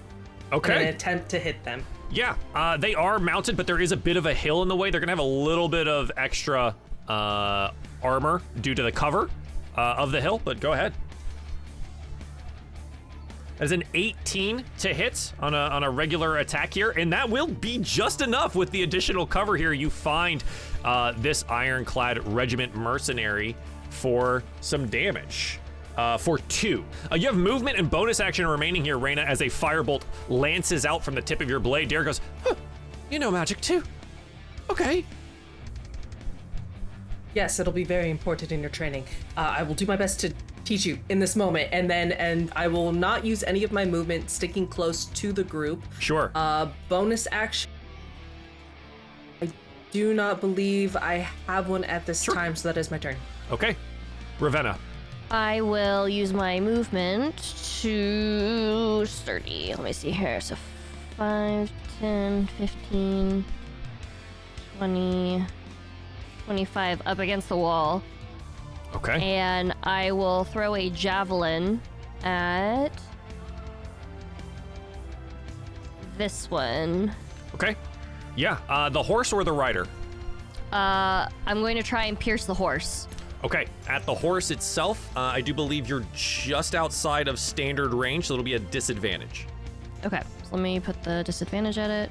Would I be in range if I hit the rider, though? No, just Okay, I was just it would still be questioning who disadvantage. you were trying to Okay, target. yeah. That is a 6. The javelin goes and just clanks off of the horse's armor there. That will be the end of my turn. I will hole up right behind the wall, the rock wall. Okay. Darrett looks about and he just kind of throws the wooden spear he was holding to the ground. He's, I guess I'm glad that I decided to wear everything for training, right? And he'll draw his sword. We have to go help. We have to go help. And he is going to run forward towards Ravenna and ready himself kind of like behind the wall here, grasping the greatsword. Wait, I told you to... Svartal, what do you want to do? Svartal's up. All right. Well, he notices that, those horses are coming, but the closer threat here, I think, is these guys, right? Yeah. So he's gonna run at the closest thing as fast as he possibly can. Okay. Did we have all our stuff, right? Yeah, I mean, the intention here is that, like, yes, you're carrying your things because it is training for actual battle, but you would be utilizing non-real weapons during the actual fight. Gotcha. Okay. So most of the militia members don't have real weapons because they're just using the spears provided. Right. And I have the green shield on my back. Did we decide that I'm having that? Yeah. All right.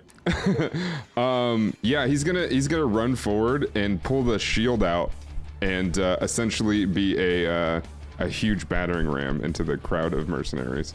As Wait, is this close enough?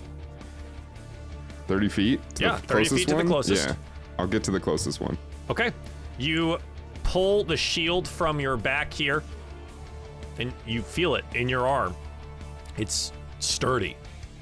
Feels good. You feel protected. Ispin's shield is a shield +1. Go ahead and drop that bad boy into your sheet here. And yeah, you go charging forward towards the ironclad regiment mercenaries on the edge of the field here. What would you like to do, Svartal? I guess if I'm running into it, I want to hit him with the shield. Yeah, okay. Just roll me like an athletics check here. We'll do this as like a shoving action. That's an 18. That is indeed an 18. And I rolled a 15. And you'll go slamming into him, and you'll knock this one to the ground.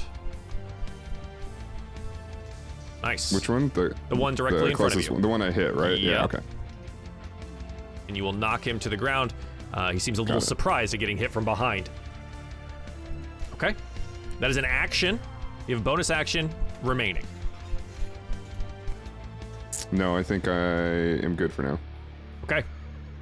The first of our ironclad regiment mounted riders, one that has already been injured, is going to go galloping up the hill here, leaping over the wall onto Ravenna's side, where he will then utilize the spear from his mounted position to attempt to stab down at you here.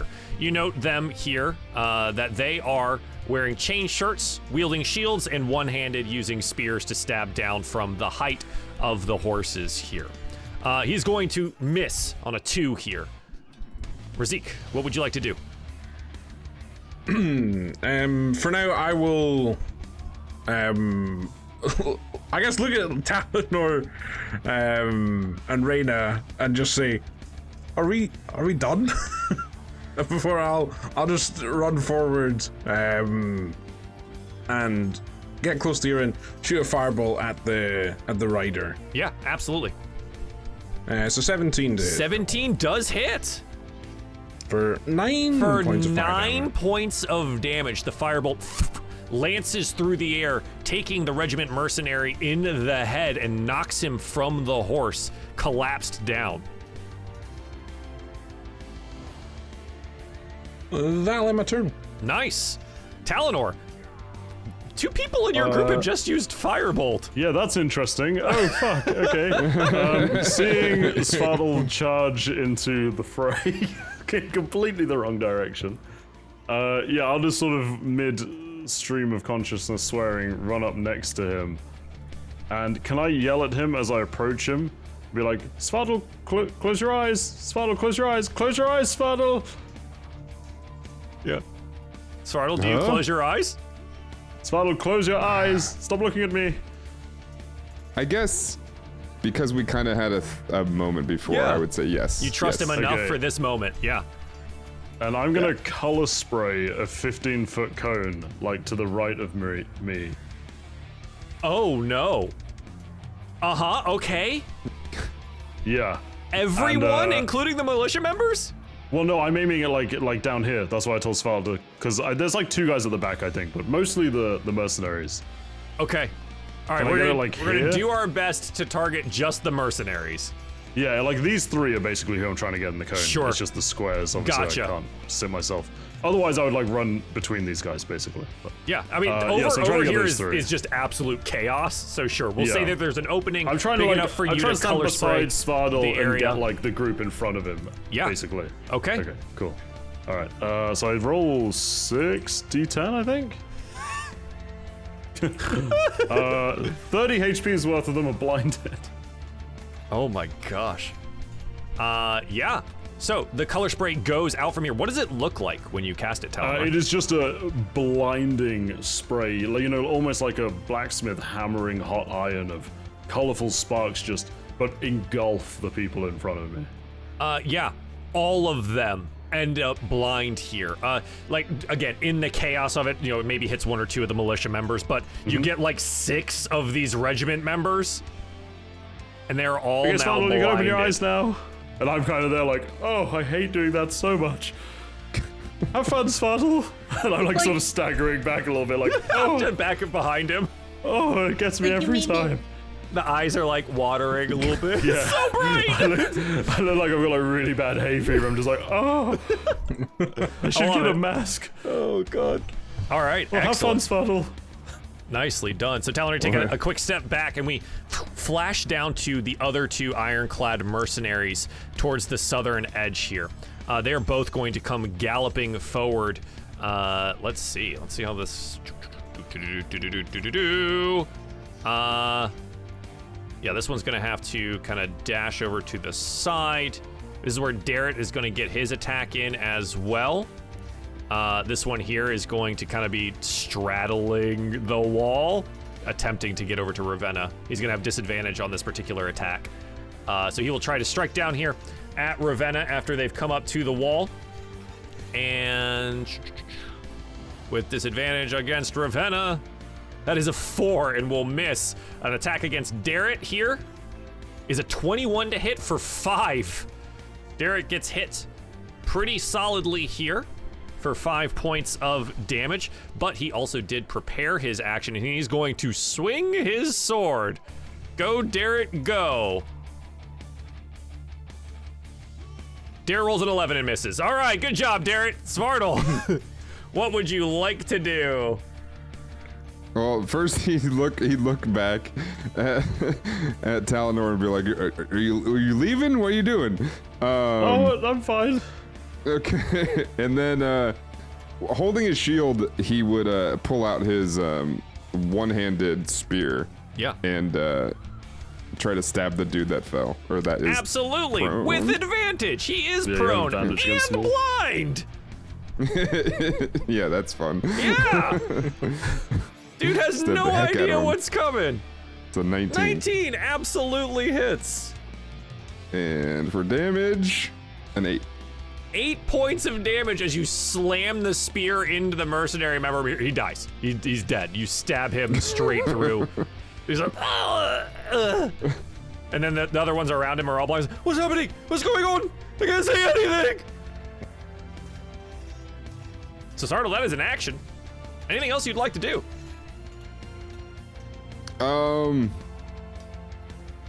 I guess I would step forward and get close to the other two that are closest. Yeah, absolutely. Yeah, I would just get in because it looks like they kind of are on like both edges of my peripherals. Yeah. Yeah, I would just do that and then be standing there, hopefully menacingly. Okay.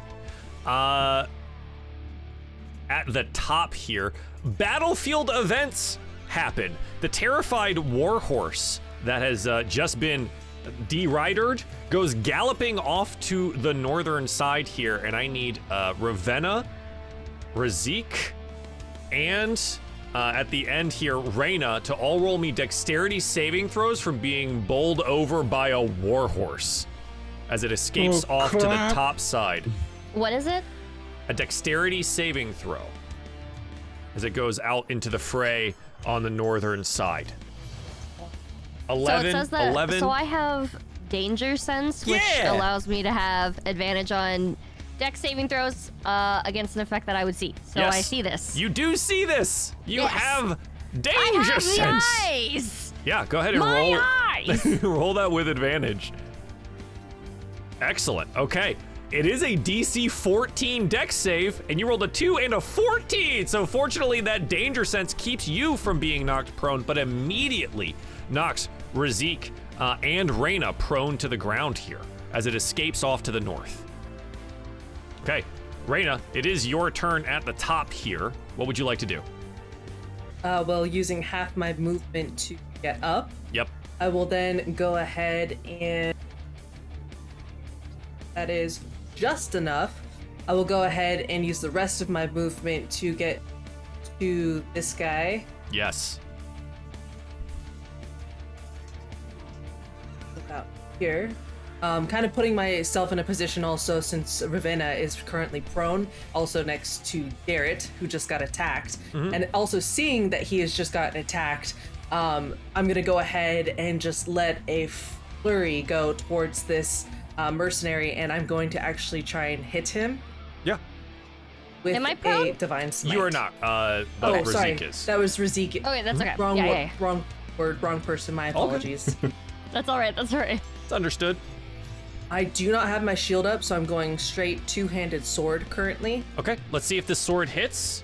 On a 12 against the Ironclad Regiment mercenary on top. Unfortunately, he turns it away with his shield. I'm so sorry. I just Yes. realized I had a thing that I can actually enact once per turn. It's a part of my Squire of Solemnia, which allows me advantage on my attack. Okay. A weapon attack. I'm so sorry. Go ahead and roll again. I did not realize that Is that was once a thing per until I turn? saw it. Yes, once per turn. What? I can read it in full length if you would like. Oh, I'm looking. You can use it once per turn. When you make a weapon attack roll against a creature, you can use the attack roll to have advantage. If the attack hits, you roll a d8 and add the number.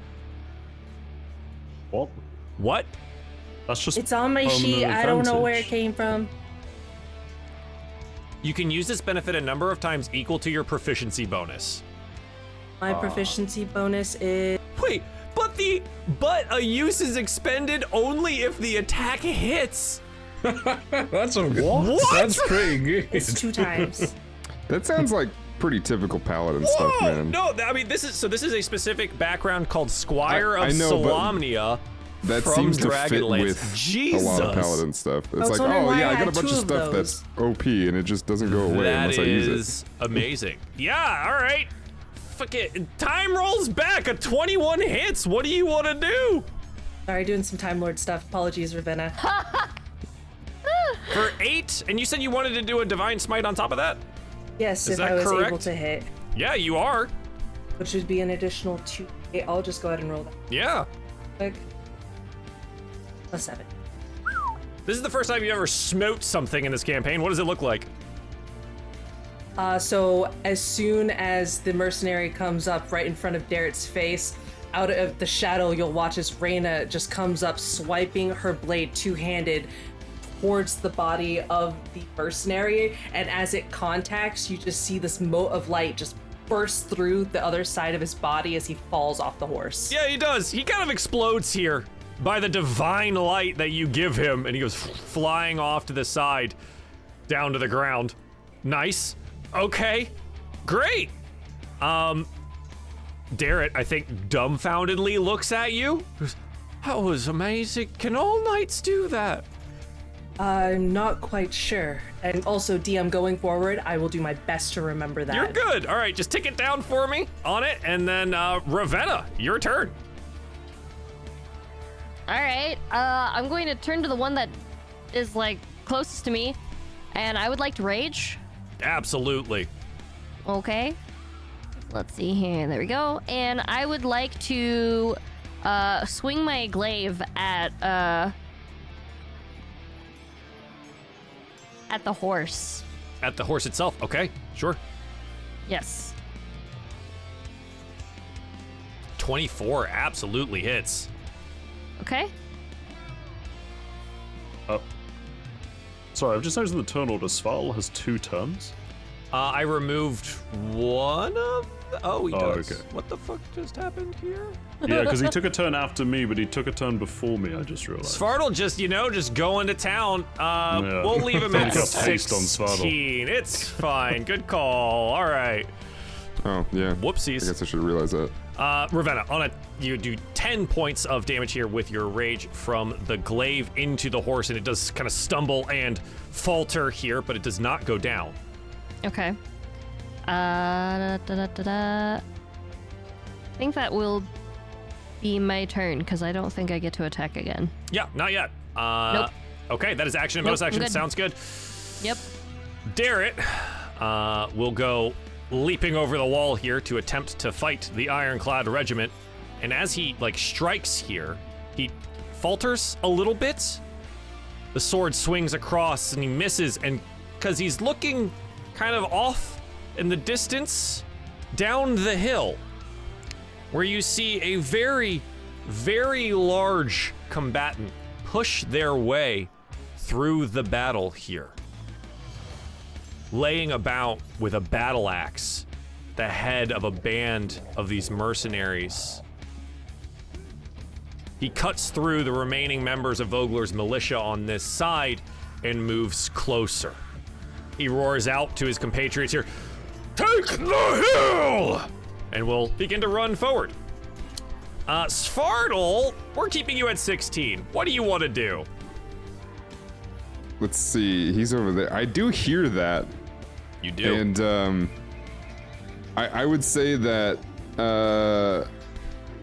because he's not there to go fight that, that's going to cause him to get really mad and go into a rage. Okay. Svartle, as a point here, you do also have danger sense. Roll me a dexterity saving throw. Being in the edge fray here is just risky on its own. So I need you to roll me a little dex save to try and avoid the just random battle damage that can be received from here. 17. Nice. Okay, so it'll be the half. You basically get nicked by something here, take 3 points of damage.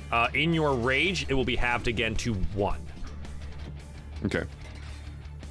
So I take 1. Yep. Got it. And then you can take your turn. Okay. So yeah, he gets mad that he's just not going to fight the big dude. Yeah. And he is, I mean, in this situation, yeah, he's going to hit the one on the edge. He's going to use his spear, same setup he had before, and hit the one on the edge, so the more southern dude. And he's going to roll his spear for 20. Okay. Nice. 20 absolutely hits. You do have an advantage on some of these blinded guys here if you want to roll that one more time to see if you can't crit.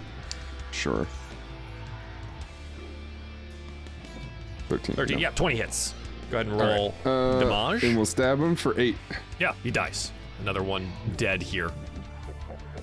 Nice. Yeah, he dies. Yeah, he dies. He gets stabbed through. I mean, they've been blinded by a color spray here, and just, you know, they don't know where it's coming from. And a raging barbarian giant shoves a spear through them. Okay.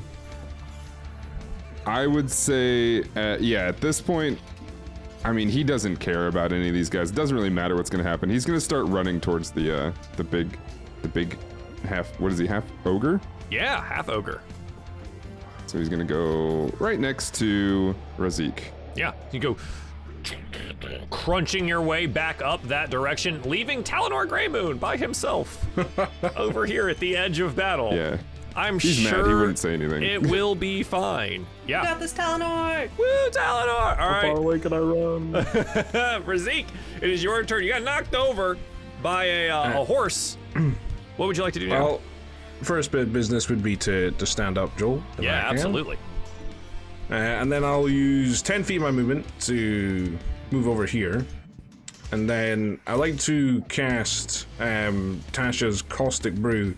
So it's I'll paste the text for it. Yeah. So it's a 5 foot wide stream of acid.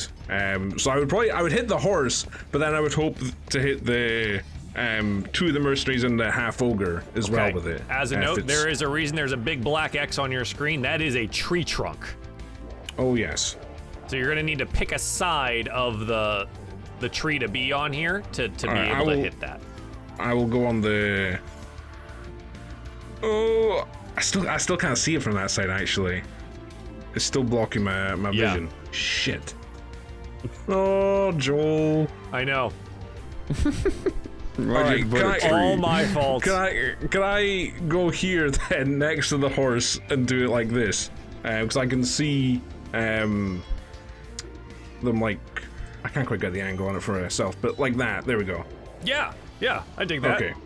Okay. So it's a dexterity saving throw for all of them. Yeah, for the horse, the 2 mercenaries, and our big half ogre. Yes. Absolutely. Okay, well, I didn't even have the war horse up on this. Wait, Razik, I was going to hit the horse. Too late! Dex save. Mercenary, double dex save. The war horse fails. The half ogre fails. The 2 mercenaries fail. As an 8, a 13, 9, and a 5. Perfect. That is a very effective blast. Okay, the stream of acid emanating you from a line. What does this look like when you cast it, Razik? I mean, I imagine it is a stream of some sort of green acid that sprays from my hand. Yeah, what do you covers do? them. This is me prompting you because I know how your magic works. What do you do? What do we see when you cast this? I kind of imagine there's a blue crackle that might emanate from my backpack down along my arm to my hand. And then an explosion of acid outwards Yeah. in a 5-foot wide line all the way down that direction. Yeah. So they are covered in acid for the spell's duration or until they use an action to scrape it off. Covered in acid takes it 2d4 at the start of each of its turns. That's pretty good. Like for low really level. good. I rolled very poorly. Okay. Let me I go do feel ahead bad and about the horse, though. I am sorry. go ahead and mark all of these things here. That mercenary's dead. I think immediately, roll me 2d4 for the first guy here, and he's gonna take the action to scrape it off, because Because it is at the start of their turn that the damage happens if you want to wait, or well, if you'd rather this is their turn. Oh, okay. Yeah. All right, so there's the first one. For 8? 8? Oh my god. Acid begins eating away and just And then just collapses onto the ground and starts trying to use the grass to rub it off of himself here. He's not dead, but he does spend his entire turn trying to get the acid off of him. Damn. It's the a hell of ogre, a smell. Yeah, oh god. The ogre looks over and then looks up at you, Razik. Kill the spellcaster! And the other mercenary on the far side is going to go running up the hill. Halidor hears that and is like, What? Gonna go running up to the the hill what now? to the other side of you here, Razik, and is going to utilize their spear to try and stab out at you. I have not hit a single person yet. That one will though. That's a 17 Curses. for Yeah, that's 6 me. piercing damage. Talonor, your big meaty shield left. What do you want to do? I too will be leaving and heading back to join the group. Yes. I'm going to head back down. I think it was there. Yes, okay.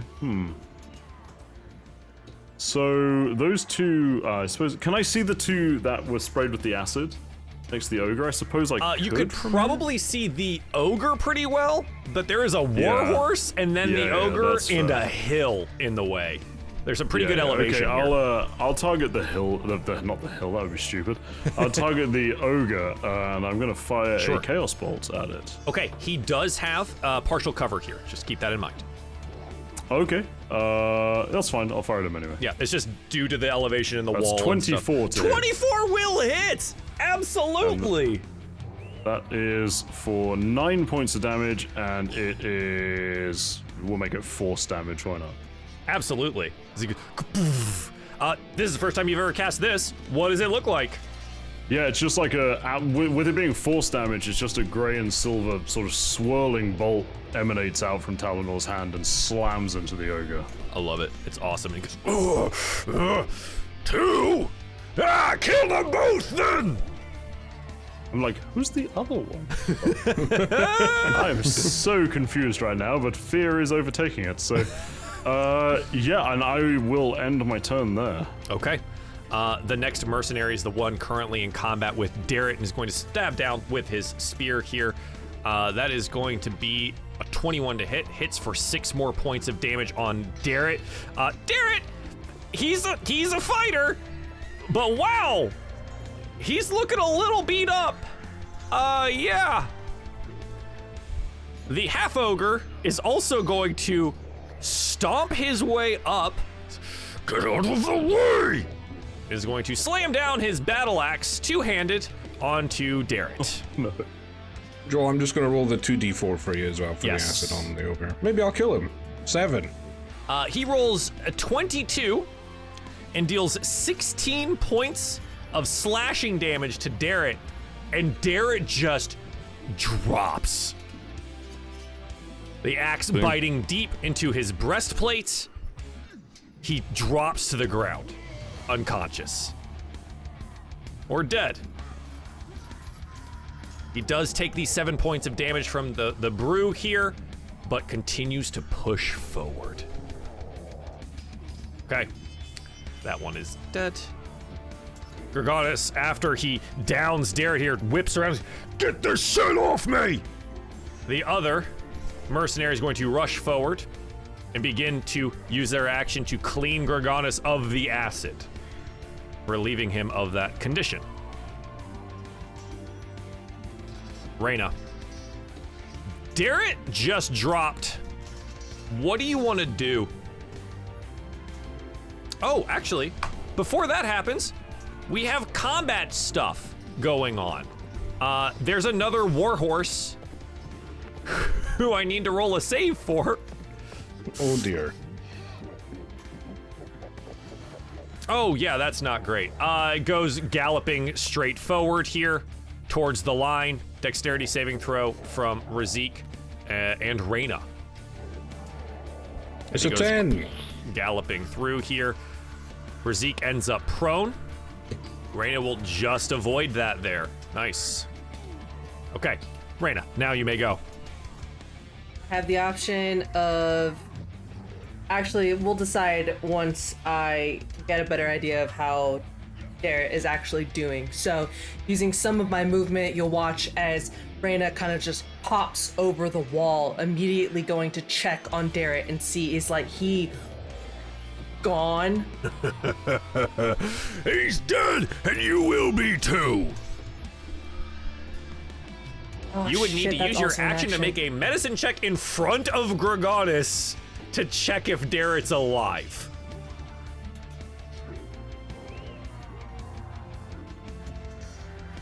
What do you want to do? Instead, I'm gonna go ahead. Damn it, kid! I told you to stay next to me! And I'm gonna slam my hands into his chest and lay on hands and shove my entire pool into his body. Yay! Okay, what does it look like? What does it look like? So you'll see that behind the wall, this glowing light will just get brighter and brighter after you hear Reyna scream, and then all of a sudden it just dissipate, little glistens, sparkles will fall over Darrett's body in hopes that he begins breathing again. Watch as the axe wound in underneath his breastplate begins to knit itself together. I'm alive. I'm alive. And with your permission, at the last second, I will go ahead and pull the shield off of my back and get ready for whatever the fuck is about to happen. Yeah, absolutely. Darrett is prone on the ground here. You are prepared in front where Gorgonis is, and yeah, he looks and says, what was that? Hey, what kind of magic is that? The kind that's gonna kick your ass. Roll me 2d4 for the caustic brew against the next mercenary. As he's gonna go running up the hill as well here. Razik. Right. 2d4. 2d4. Okay. That's For 5. 5 points of damage against this guy here. He's gonna begin running up the hill as well, but utilizes his action to get the acid off of himself. He's gonna go around this direction. Ravenna. You hear the pounding footsteps of your brother behind you. Magic lancing through the air here, and a mysterious glow from Reyna's hands has brought Darrett back to life. What do you want to do? Yeah, I would like to reckless attack the guy on the guy in front of me on the horse. Yeah, absolutely. With advantage, please swing against the Ironclad Regiment mercenary. I'm gonna get I'm gonna use my glaive. Okay. 24 absolutely hits. For 9 more points of damage here. This is the first that this guy has seen. You slam the glaive. Is that considered a critical hit? Home. Crit would be on a 20. You are on a 19. Darn. Okay. Yeah, it'll show up nice, bright, and green when that That's does what happen. I was wondering. Yeah. Okay. It is a very good hit, and you injure him greatly, like right away, slamming through his chainmail here. He coughs and blood comes up out of his mouth. What else would you like to do? So while I would like to impale him with my glaive, while I have him impaled, I'd like to like hold him and like use my movement to kind of shuffle over, but I don't know if that would give him an attack of opportunity on me. You're not moving out of the way here. So if you I would just move right here. Yeah, so that doesn't give him any additional things here, but you've kind of got it stuck, and he's trying to pin it to his side and basically counter stab with his spear, right? Like that's his whole jam there. Okay. Yep. All right. Darrett. I'm alive. I'm alive. I'm alive. I'm alive. Get back behind the wall if you can. He is going to clamber up the wall and like roll over to the other side behind Ravenna, taking the disengage action in doing so. He's going to crawl back here until he can safely get away and stand. And he sees Svartal. He's tag, you're in. He's gonna start running back towards Talonor. Svartal, tag, you're in. What do you want to do? He's got a beeline. He's got a beeline straight for big guy here. Yeah, absolutely. He's running. He's gonna switch from the spear and shield. He's gonna put those away as he's running and pull out his great axe. Okay. Run straight for this half ogre here. Yeah. And swing the mighty great axe with reckless attack. Yes! Ravenna, your brother comes charging up the hill, great axe in hand. That is a natural 20 at a 25, leaps the wall and Let's slams fucking the go. great axe home on Gorgonis here. Go ahead and roll me great axe damage. Okay. Bonus could have been a little higher, but that's fine. We got 9 total points of damage here. Gorgonis here is bloodied, but not down. Yeah, so Zorno goes leaping over the wall here, slams the axe deep into Gorgonis' chest. He rips it out, tosses you back towards the wall here. Blood just pouring out of his body. He's not down, but he's very much injured. Razik, it seems that your compatriots have bought you at least a little bit of time to stand up. What would you like to do? Stand up. Perfect. To start with. But then there is a mercenary next to me. There and, is. I'm not very good at melee, but I will draw my dagger and attempt to jab him with it. Absolutely. So That that's is an 8. He slams it to the side with his shield. Oh, that was puny. So you're just a big bully, aren't you? That's all I've got. That'll get him. You tell him. Get him. Get him, Razik. Get him. Any that bonus is my actions? turn. That's No, it. nothing, Okay. nothing. Oh my god. All right. So from here, let's see. We've got some of these mercenaries. The ones that were hit with the caustic brew are now a bit more prepared here, and are going to move up. Let's see. Can he get to here? He can. So this one, yeah, this one right is going to be off on your side, under the tree here next to you, and he's going to lash out with his spear as well. That is a 15 to hit, which will miss. Turn to the side by your shield here. The second one is the one laughing at Razik. He's going to stab Nice. out here with his spear as well, and that will miss as you are nimble enough to dodge to the side out of the way of the spear. Talonor, the big man's back in front of Yes. you. That's great. What would you like to do? He certainly is. I'm going to take a few steps forward just so I can get a bit of a clearer view. And I'm going to use my Moonfire, because I can see the mercenary next to the big half ogre as well, right? Yeah. Lovely. I'm going to use Moonfire then and call down 2 beams of lunar light onto the mercenary and the half ogre, which will be sacred flames and require a dexterity saving throw from both of them.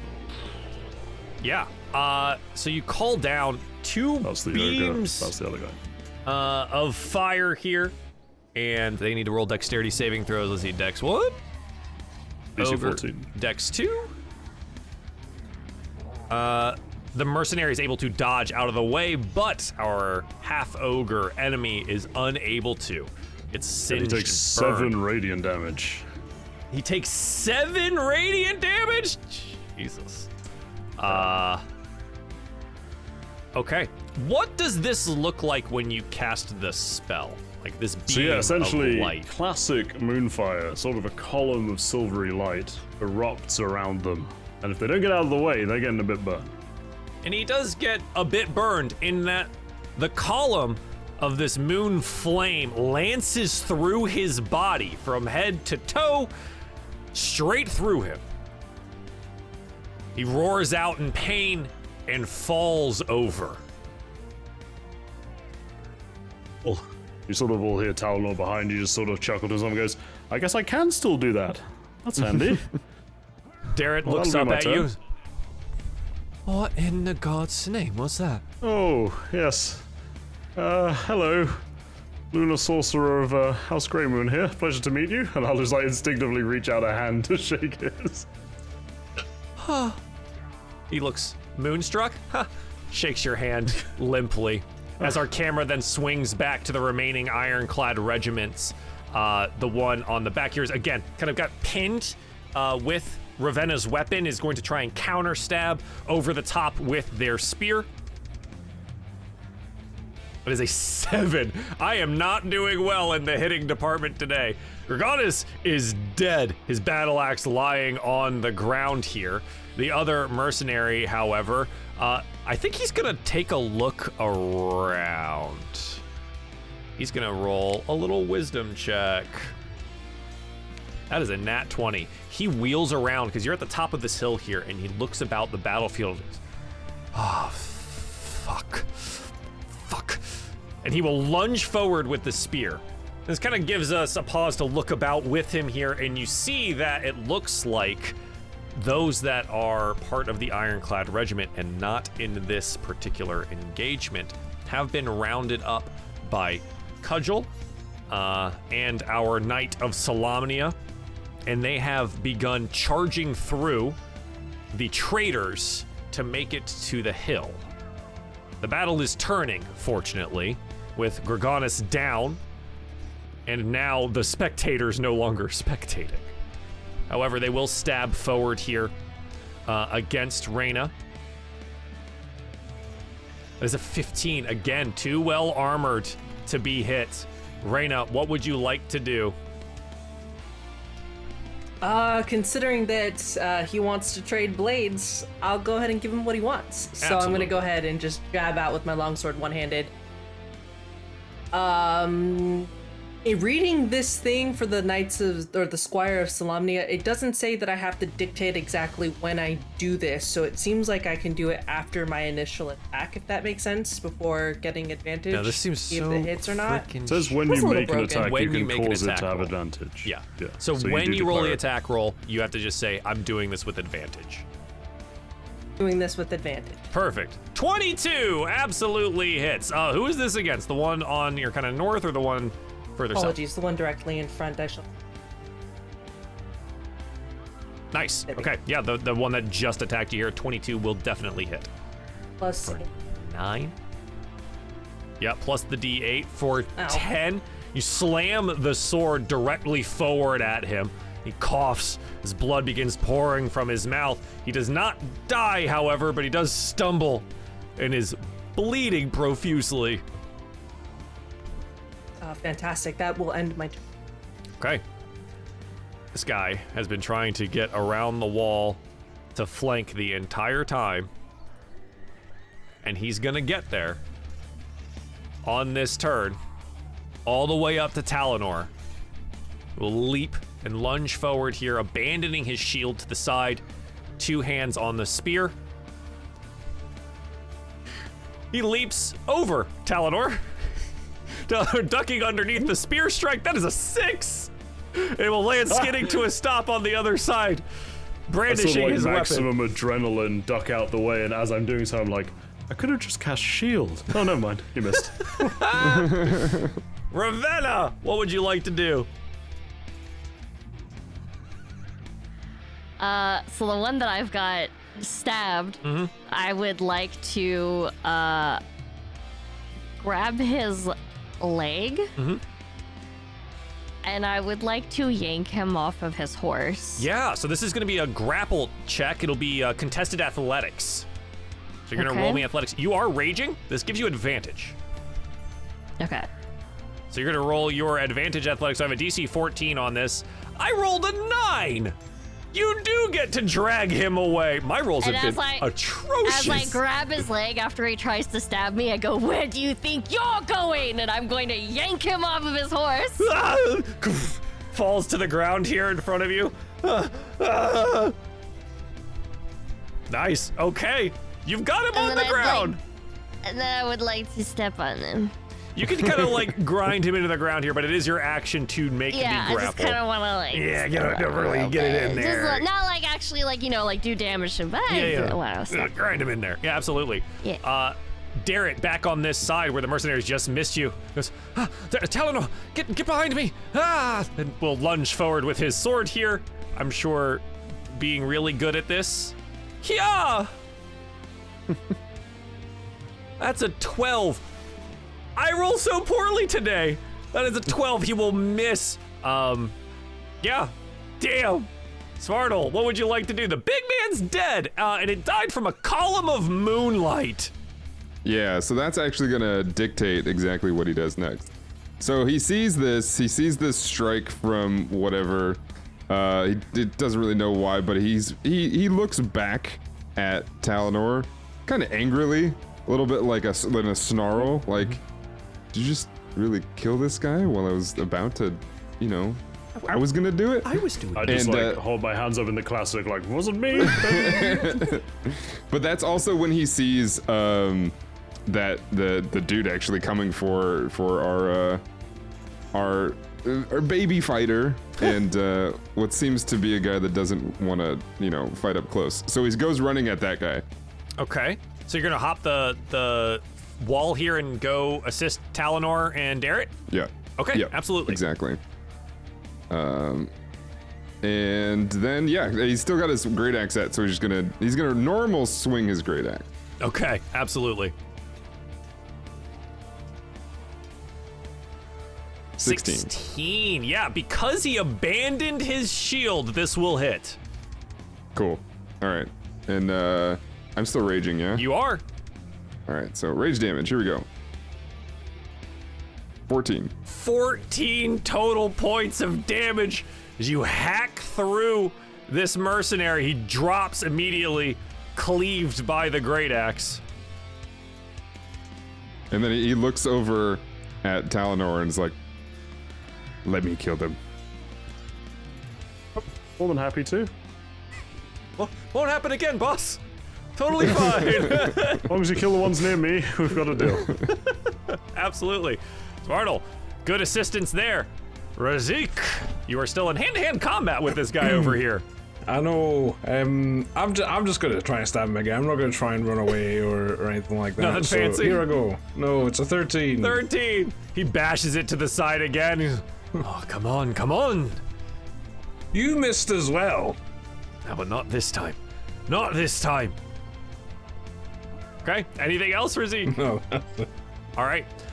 So 2 attacks here. One ends up against Reyna, and the other one against Razik from the 2 respective mercenaries in the room here. The one against Reyna is an 8 and is turned to the side. The one against Razik is a 22, which will find the mark for 6. He goes, told you I wouldn't miss again.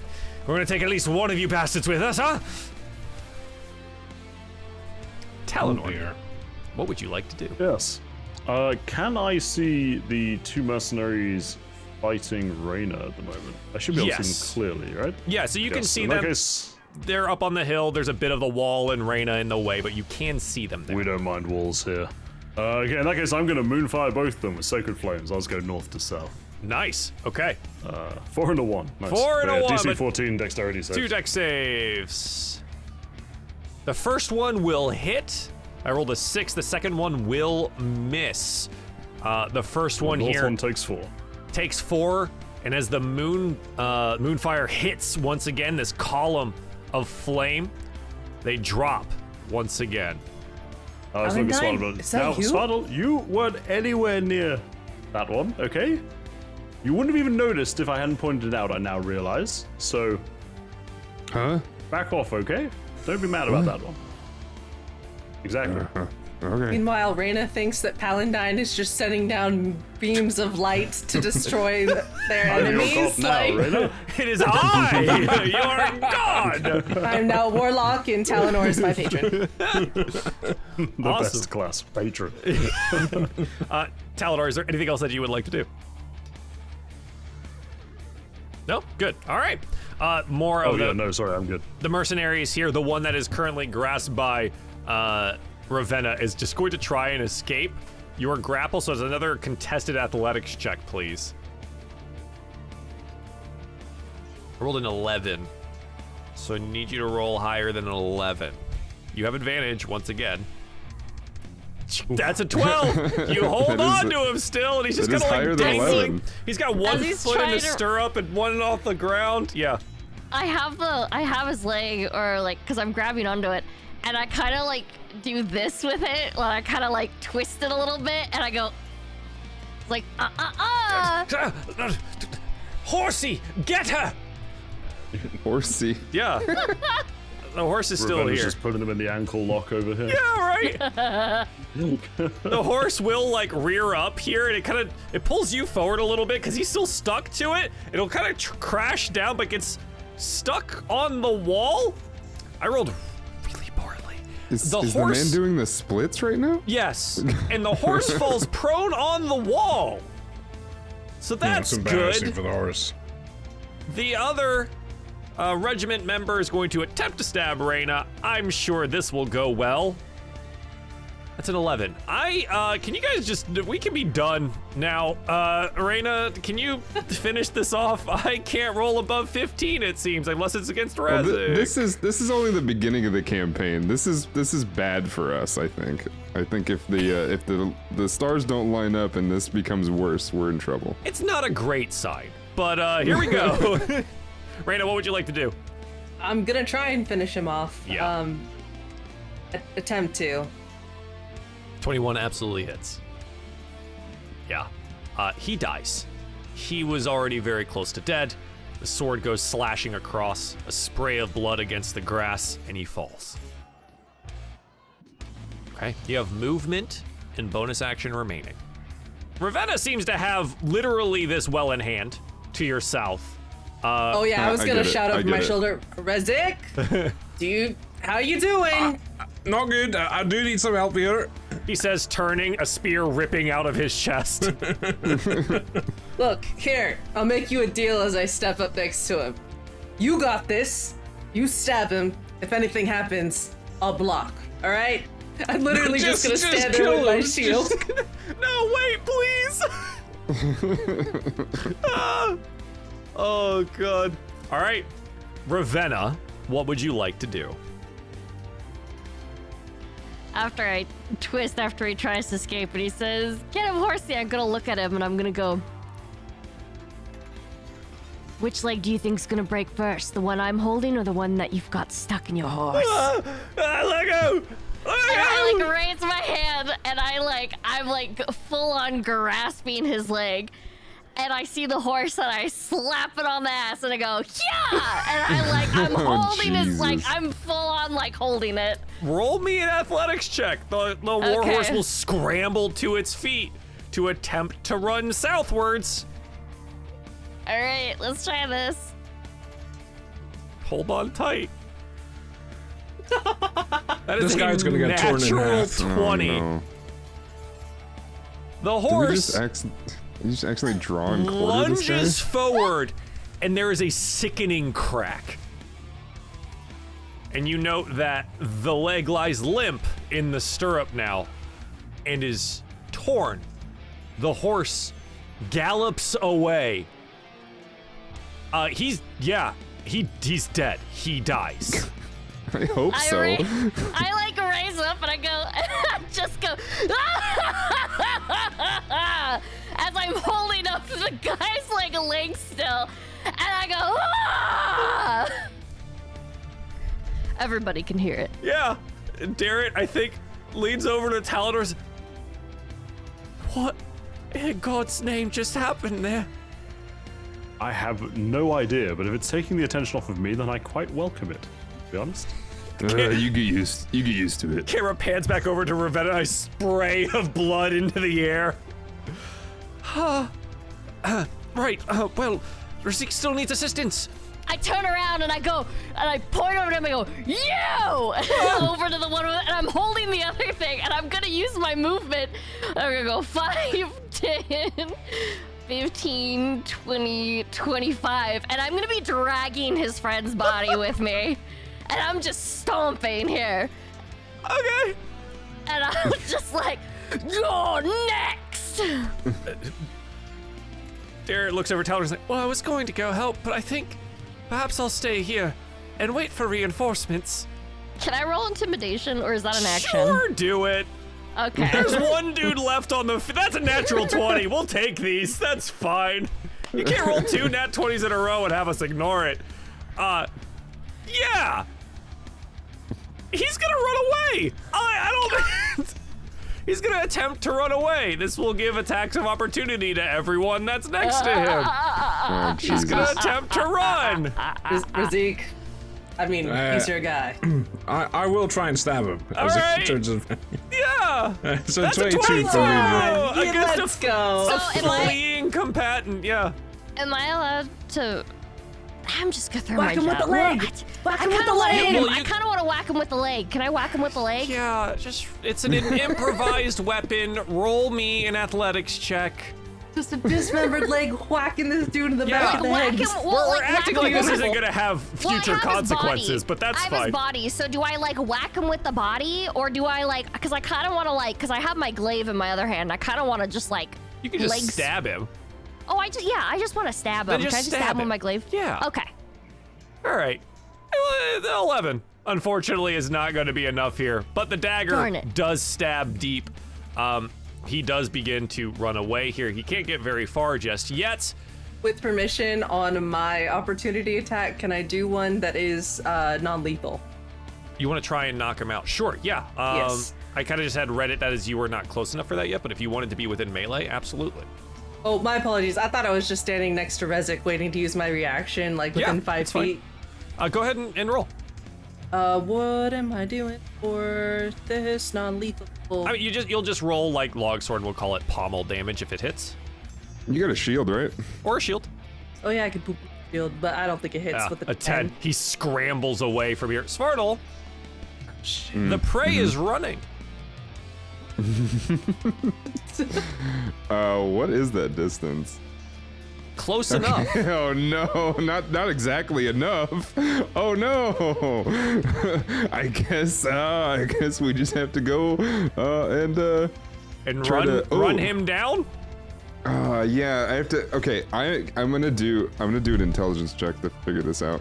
Okay, remember Just you imagine- are raging. Yeah. Veda and I But miss it. We just hear doo doo doo doo doo behind us. Just comes running. A 12, I think, as much as he's kind of dumb, I think he would have noticed that that Reyna tried to knock him out and not kill him. Mm-hmm. So he's gonna grab him. Okay, you can attempt to grapple. It'll be an athletics And check. try to You grab have him, the yeah. advantage here as Svartal goes sprinting across the way to leap atop the remaining combatant. The one 23. time I roll a 20, he rolls a 23, and you tackle I got a him big bonus. to the ground here. Yeah, absolutely. He goes prone onto the ground. You have him grappled here, grasped, and will have the assistance of your friends here in just a moment. That'll be the last of the combatants in the area, as things seem to be getting, well, not necessarily winding down, but the assistance from what looks to be Cudgel and other of these mercenaries kind of picking through what the aftermath of this is. You see the arrival of their horrified commander, Cudgel Ironsmile, along with Mayor Raven, Becklin, and several of the larger spectators moving through here to break things up, knock those unconscious if necessary, or kill if needed. They arrive at the hill here. Becklin running up at the front. Is everyone all right? Is everyone okay? amongst us, yes, I'd be more worried about your village folk, to be honest. No, right, you're right. Mayor, please. And they start like moving around trying to see if anyone is savable. What do you all want to do? As like kind of the carnage of this settles down, you've got this regiment mercenary tied up for present time. He's not going anywhere. What do you want to do? Seeing that they have tackled and taken someone hostage, I will start stomping back over to the big boss guy that seemed to be their leader with body in tow, or Still not half putting the body down. I'm not putting the body down. I'm dragging it. I've got a death grip on it right now, and I'm going to look at him and I'm going to start like seeing if I can loot or see if there's like any like letters or if there's any like, you know, like emblems or kind of like symbols or whatnot, seeing if I can find anything on his person. Yeah, it looks like they came prepared for this. He had his axe and pretty much nothing else. So either his belongings are left back at the mercenary camp before they had come out here, but he's not carrying any belongings. And as you like kind of note for each of the regimented mercenary members that they have their armor, their shields, their mounts if they had them, their spears, but are not carrying anything of like personal note. Again, all of you would have noted like the mercenary camp was outside of town, where Cudgel had like brought them there, and they were just camped a bit of a ways outside of town, so more than likely anything personal would be there. So they were set up like a day raid, even if this was supposed to be a reenactment. Interesting. This was set up from the start. I think, yeah, Cudgel is there, like now, next to you. Aye, it seems to be the case. Hey, Scrawny, good to see you alive at least. Who invited them? Who invited them? We were invited by the mayor, and the mayor will kind of walk forward. Yes, I brought them here. We need to attend to the wounded as best as possible, and we can meet again. Let's, the Brass Crab, we were supposed to have our feast afterwards there, but we'll turn it into a bit of a war room. Guards that remain should be standing outposts. Right. Just in case. Yes. And Cudgel will nod, and she'll begin shouting orders to the remaining mercenary members around here. I'm so sorry. I'm so sorry. I don't know what happened here. I don't know. She notes that Svartal is like holding one of them, and she points over them. You're going to answer for this. We're going to get right to the bottom and see what happened. She's going to Where is their camp? Where is their camp?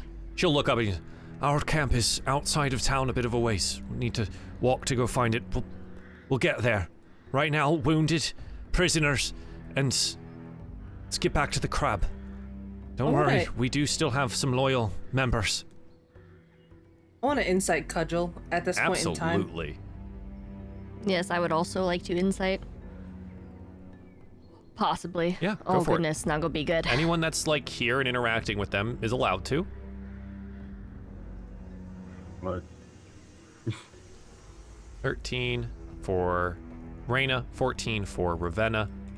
Razik with an 18. Okay.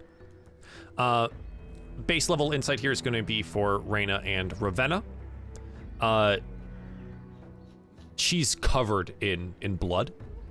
And she truly does seem just distraught and angry. She seems very angry. There's not much more that you pick up from that there. Razik, you note that she's doing her very best to not have a breakdown. The militia, those that are still around, the non-combatants, the spectators, will move about attempting to assist any of the fallen as they can, enemy and ally alike, to either for capture or questioning or just to save someone if they can. If you would like to assist with that, you can roll me medicine checks. We'll take some time in the aftermath here to go do. If there's other things that you would like to do, we'll get to that just after. I want to take his axe. Sure. Gorgonis's axe is a great axe for your hands. Okay. On a 12. Yeah, okay. You move about, Reyna, the battlefield. But before I do that, I grab Darrett. I'm like, you're coming with me. And I'm making him go through all of this. Like, this is a part of being a knight. He goes, right, yes, of course. And he looks back over his shoulder to Becklin, who's still just in like her shirt and breeches. She didn't wear armor for this, but you note that her sword is out and slick with blood. And she nods at him. And all right, yes, all right. And you'll move about. The sounds of the dying and pain as you begin to help triage those that can be transported back to town, those that can be helped here. You help a few of the militia members from here, tying off some wounds, tourniquets, bandaging as you can, ripping off pieces of clothing to do so. They are thankful, and they will need assistance to return back to home, but you save 3. It's a pretty good number considering. One of them, an older man, thank you, and he'll like reach into a pocket and he presses something into your palm, Reyna. You look down at it. It's like a simple silver, I don't even want to call it a medallion, but like a pressed coin would be. And it's just got the symbol of Vogler on it. It's a little Kingfisher. It was my lucky coin. Not so lucky today, I think. But maybe lucky enough since I'm the one that got to live. Keep the memories living on. As he turns and walks away, I will take that coin. I will look Darrett directly in the eye, pressing it firmly in. I would have lost you. Right, yes. That Thank you for saving me. I didn't even know that I could. What did you do? I think I died. What did you do? He reaches in the crease of the breastplate. There's no wound there. I asked my god, at least the god that I choose to follow now, Ilio, that they blessed me, healed you. Your god? Yes, Paladine. No. They've been gone for hundreds of years. What do you mean, your god? Soon, you will learn they back. Huh. It's my job to spread that first. Please remember that you are one of them. I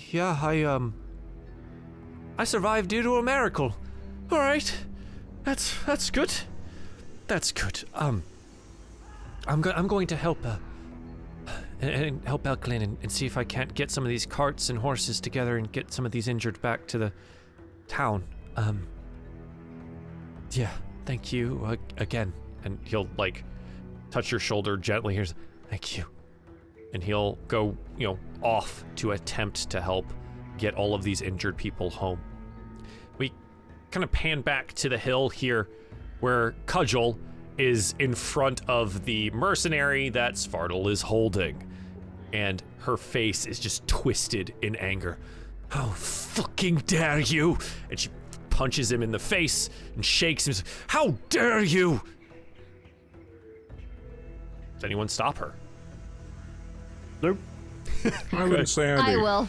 Yeah? Okay. I will put one hand on her shoulder. She'll shrug you off, initially, and punch him again. And I will do it again, but firmly. Fine. You need information. Fine. Not a punching bag. Yes. And I look and I smile at him. At least not right now, anyways. Right. Interrogation. No, you're right. You're right. Yeah. Bind him up. Any of the other ones that live. Take them back to town. We'll get the information out of them.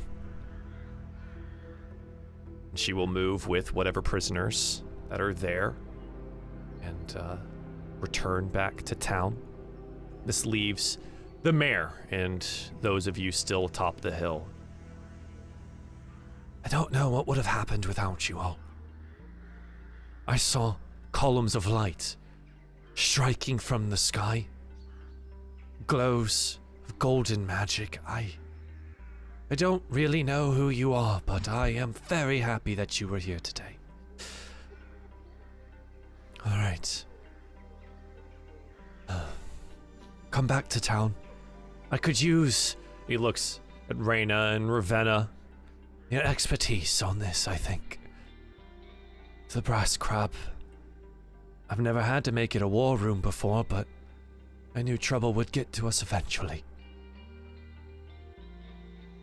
You will take the trudge back to Vogler. 30-minute walk with prisoners, the wounded, and the dead. Vogler is quiet, solemn, sad. You see as some of the wounded are attritioned off here towards the Brass Crab, turned into a makeshift hospital. Even the rooms that you stayed in last night utilized for the wounded.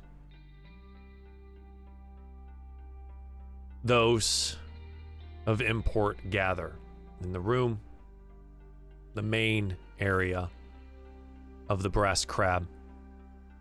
The proprietor, she bustles around here, attempting to get people clean, fresh cloths, boiling water, anything that she can do to help. And strong ale for those that need it. As you settle in, exhaustion, wounds taking their hold. This is where we'll end today's session. And next week, we'll really get to the bottom of this. So thank you everyone for playing today. Thank you everyone at home for watching. The war has arrived at Vogler. And it ain't so pretty. We'll see what happens. It's not great. So until next time, everyone, this has been Dragonlance, Shadow of the Dragon Queen. Goodbye. Bye. Bye.